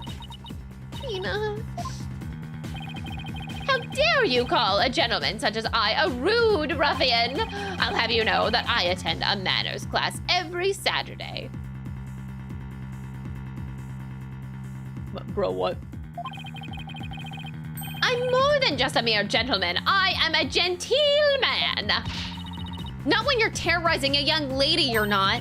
I'd demand my money back from that manners class if I were you. I should probably be the adult here and stop the two of them, but I'm just gonna let it keep going because my name is Phoenix Wright and I'm enjoying this way too much. Mr. Payne, that will be enough. Certainly, Your Honor. No further questions. Let's move on to the defendant's testimony. Mr. Woods, please share with the court what you were doing when the bomb went off. Yikes. When the bomb went off.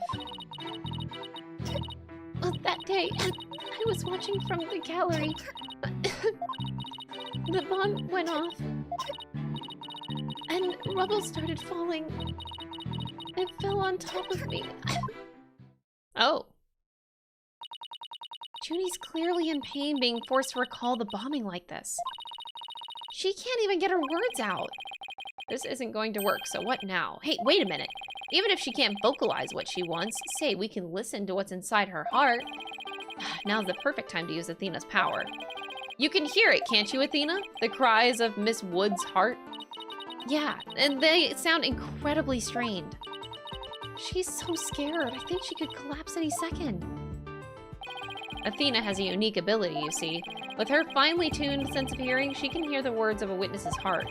In essence, she can sense how a person is really feeling from the tone of their voice. Guess it's all up to Athena and her special ability now. Athena, I want you to use the analytical psychology that you studied. And listen to the testimony of Miss Wood's heart. Okay, boss. I'll give it a go. After all, this is the whole reason I put all that effort into studying analytical psychology. Off gets. Let's do it. What? Why? Always. So, your holographic thingamabob can show us how Miss Woods is feeling, right? In a nutshell, yeah. The emotions and images that I picked up on just now while listening to her testimony, I can enter all of that into Widget and use the mood matrix to analyze them. Oh. These mood markers can reflect fluctuations in Junie's emotions. When she feels happy or is enjoying the memory, the happy marker will light up. When she feels angry or frustrated, the angry marker will react. No way. When she feels sadness or is frightened by a memory, the sad marker will blink. And when she feels surprised or confused, the surprise marker will let us know. So, with your special ability and Widget's mood matrix program, we can track how Miss Woods is feeling as she testifies. Talk about the wonders of technology. Technology! Now let's give it a shot. I'm picking up on some kind of discord or noise in Junie's heart. See here? This is what the noise looks like in a mood matrix. It's a result of inconsistencies between her testimony and her feelings. If we can pinpoint these inconsistencies, the noise level should drop. Okay, it's time to listen to Miss Wood's true testimony. Look at them go. So much animation. Well, that day, I was watching the gallery. The bomb went off. And rubble started falling. It fell on top of me. Why were you happy? I think I have a good grasp on Junie's emotional state now. This power of Athena's is incredible.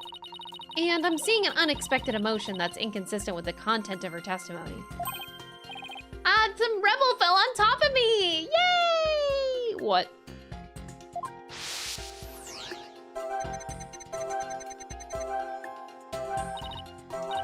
When she says it fell on top of me, the happy marker is reacting. Yay! I'm gonna die! Oh, that's almost sad. Well, look at that. That is odd. There must be a reason for this contradictory emotion. We just need to do some digging. When you find an unexpected emotion, you'll first need to pinpoint it, and then select the unexpected emotion or reaction from the 4 mood markers with A.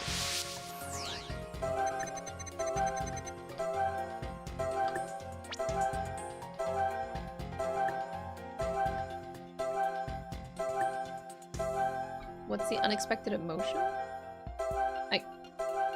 I can't like I can't like switch between the two. Wait, huh?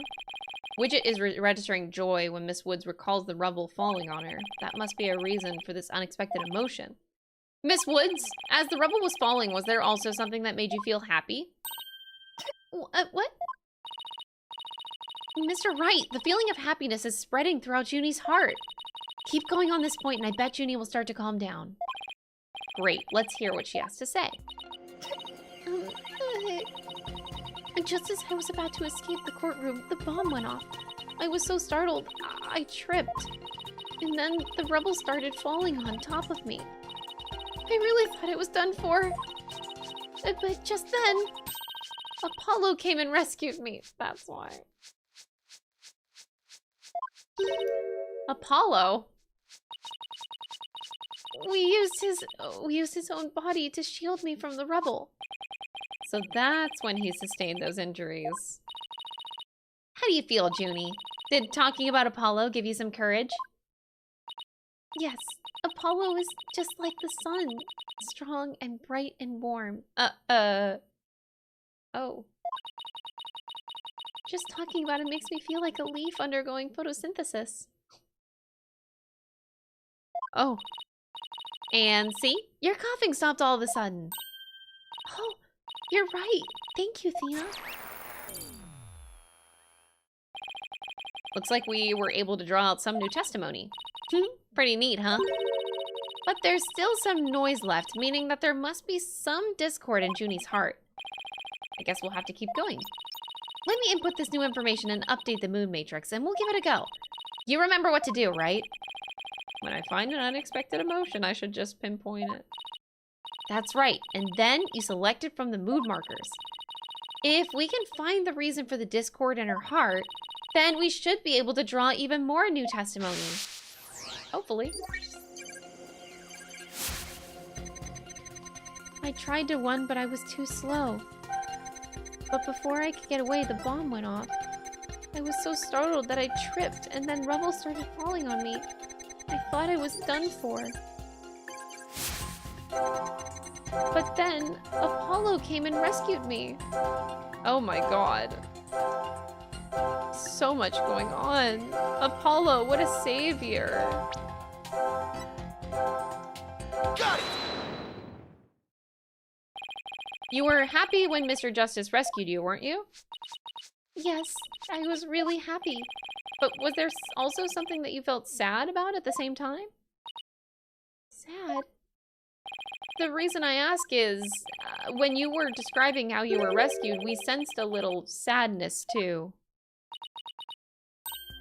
Oh, I think it's probably because of Bumrap Riney. Bumrap Riney. Well, what do you know? Something new.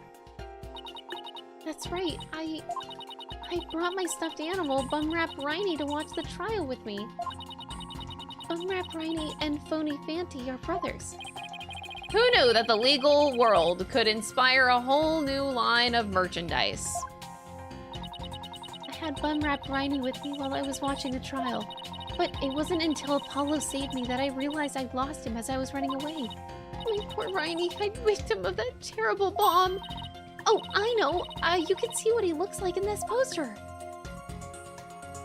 No more bum raps. Oh my god. It's for the campaign to eradicate fake evidence and false charges. Phony Fanty and Bumrap Riney. Nothing against the campaign, but why an elephant and a rhinoceros? Mr. Wright! I don't sense any discord in Junie's heart anymore. Interesting mechanic. So, I guess that means that we managed to draw out all of her testimony.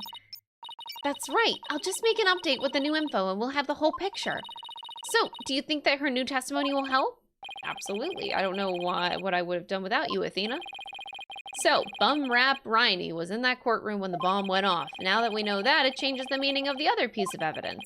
All I have to do is present it at the right statement.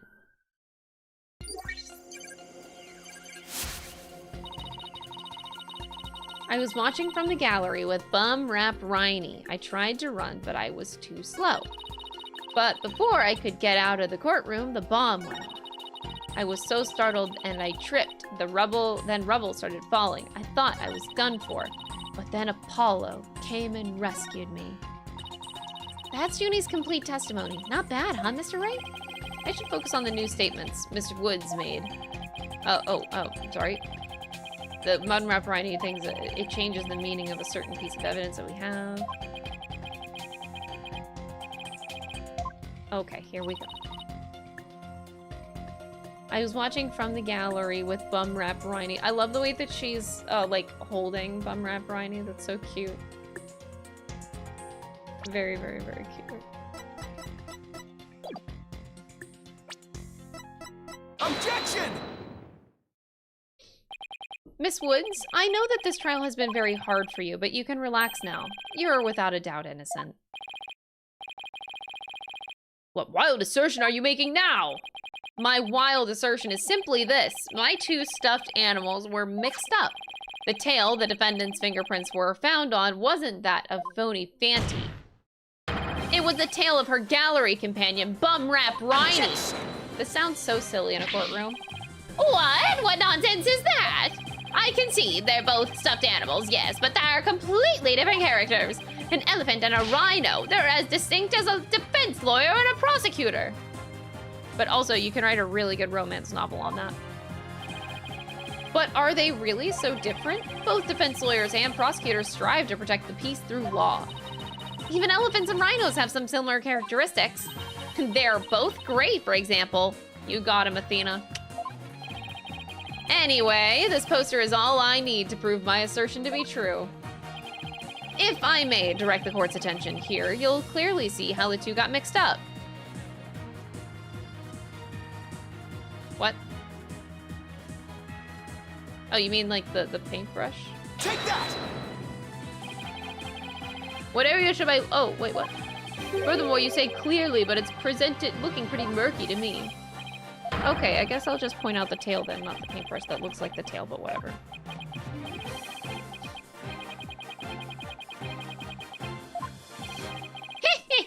Your Honor, please don't get taken in by this fellow's bluffing. Mr. Wright, are you trying to trick me? I wasn't born yesterday, you know. I'm pretty sure everyone can clearly see that. Then you should be able to clearly see that I'm about to give your boss a penalty. Think, Phoenix, which part of the stuffed animal was found at the scene? Only I know that. It should be easy to show how the two stuffed animals got mixed up.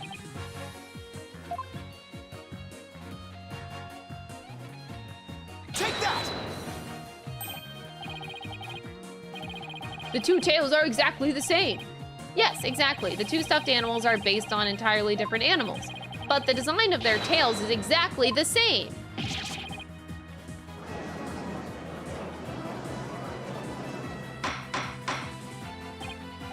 Order in the court. As long as the possibility exists that the tail belongs to the Bum Rap Bryony, we can no longer consider it to be decisive proof that the defendant handled the bomb. As things stand, I consider the charges against the accused unsubstantiated. Wouldn't you agree, Mr. Payne? Oh, yes, of course, Your Honor. Oh, that was great, Mr. Wright. You turned things right around. Yeah, it's not over yet, but at least we managed to hold out this long. I believe that brings our proceedings for today to a close.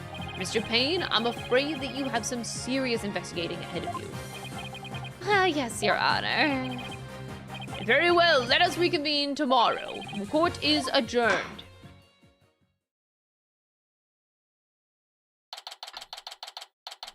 Good, can I take a break now? Oh my god, the text is so slow in this game. I need to speed it up. I think I can stop here. We'll stop here. Oh, I get like different saves. This is like completely different set of saves. Shit, okay, cool. All right, yeah, I need to, I wonder if there's like gameplay settings. I'll look at that, see if I can speed it up maybe. But yeah. We'll end it there for the day, and then we will continue tomorrow. We'll just keep going it tomorrow. Whew, all right. Thank you guys for the stream. It was a much better day today. Thank you guys so much. Well, I also didn't screw up at all, so that's why it was a good day. I had a good day. I'm not screwing up. But yeah, thank you guys so much. I will see you tomorrow, and we'll continue the 5th game here. Oh my god. I can't believe we actually got this far into the 5th game already. All right, bye everybody. See you tomorrow.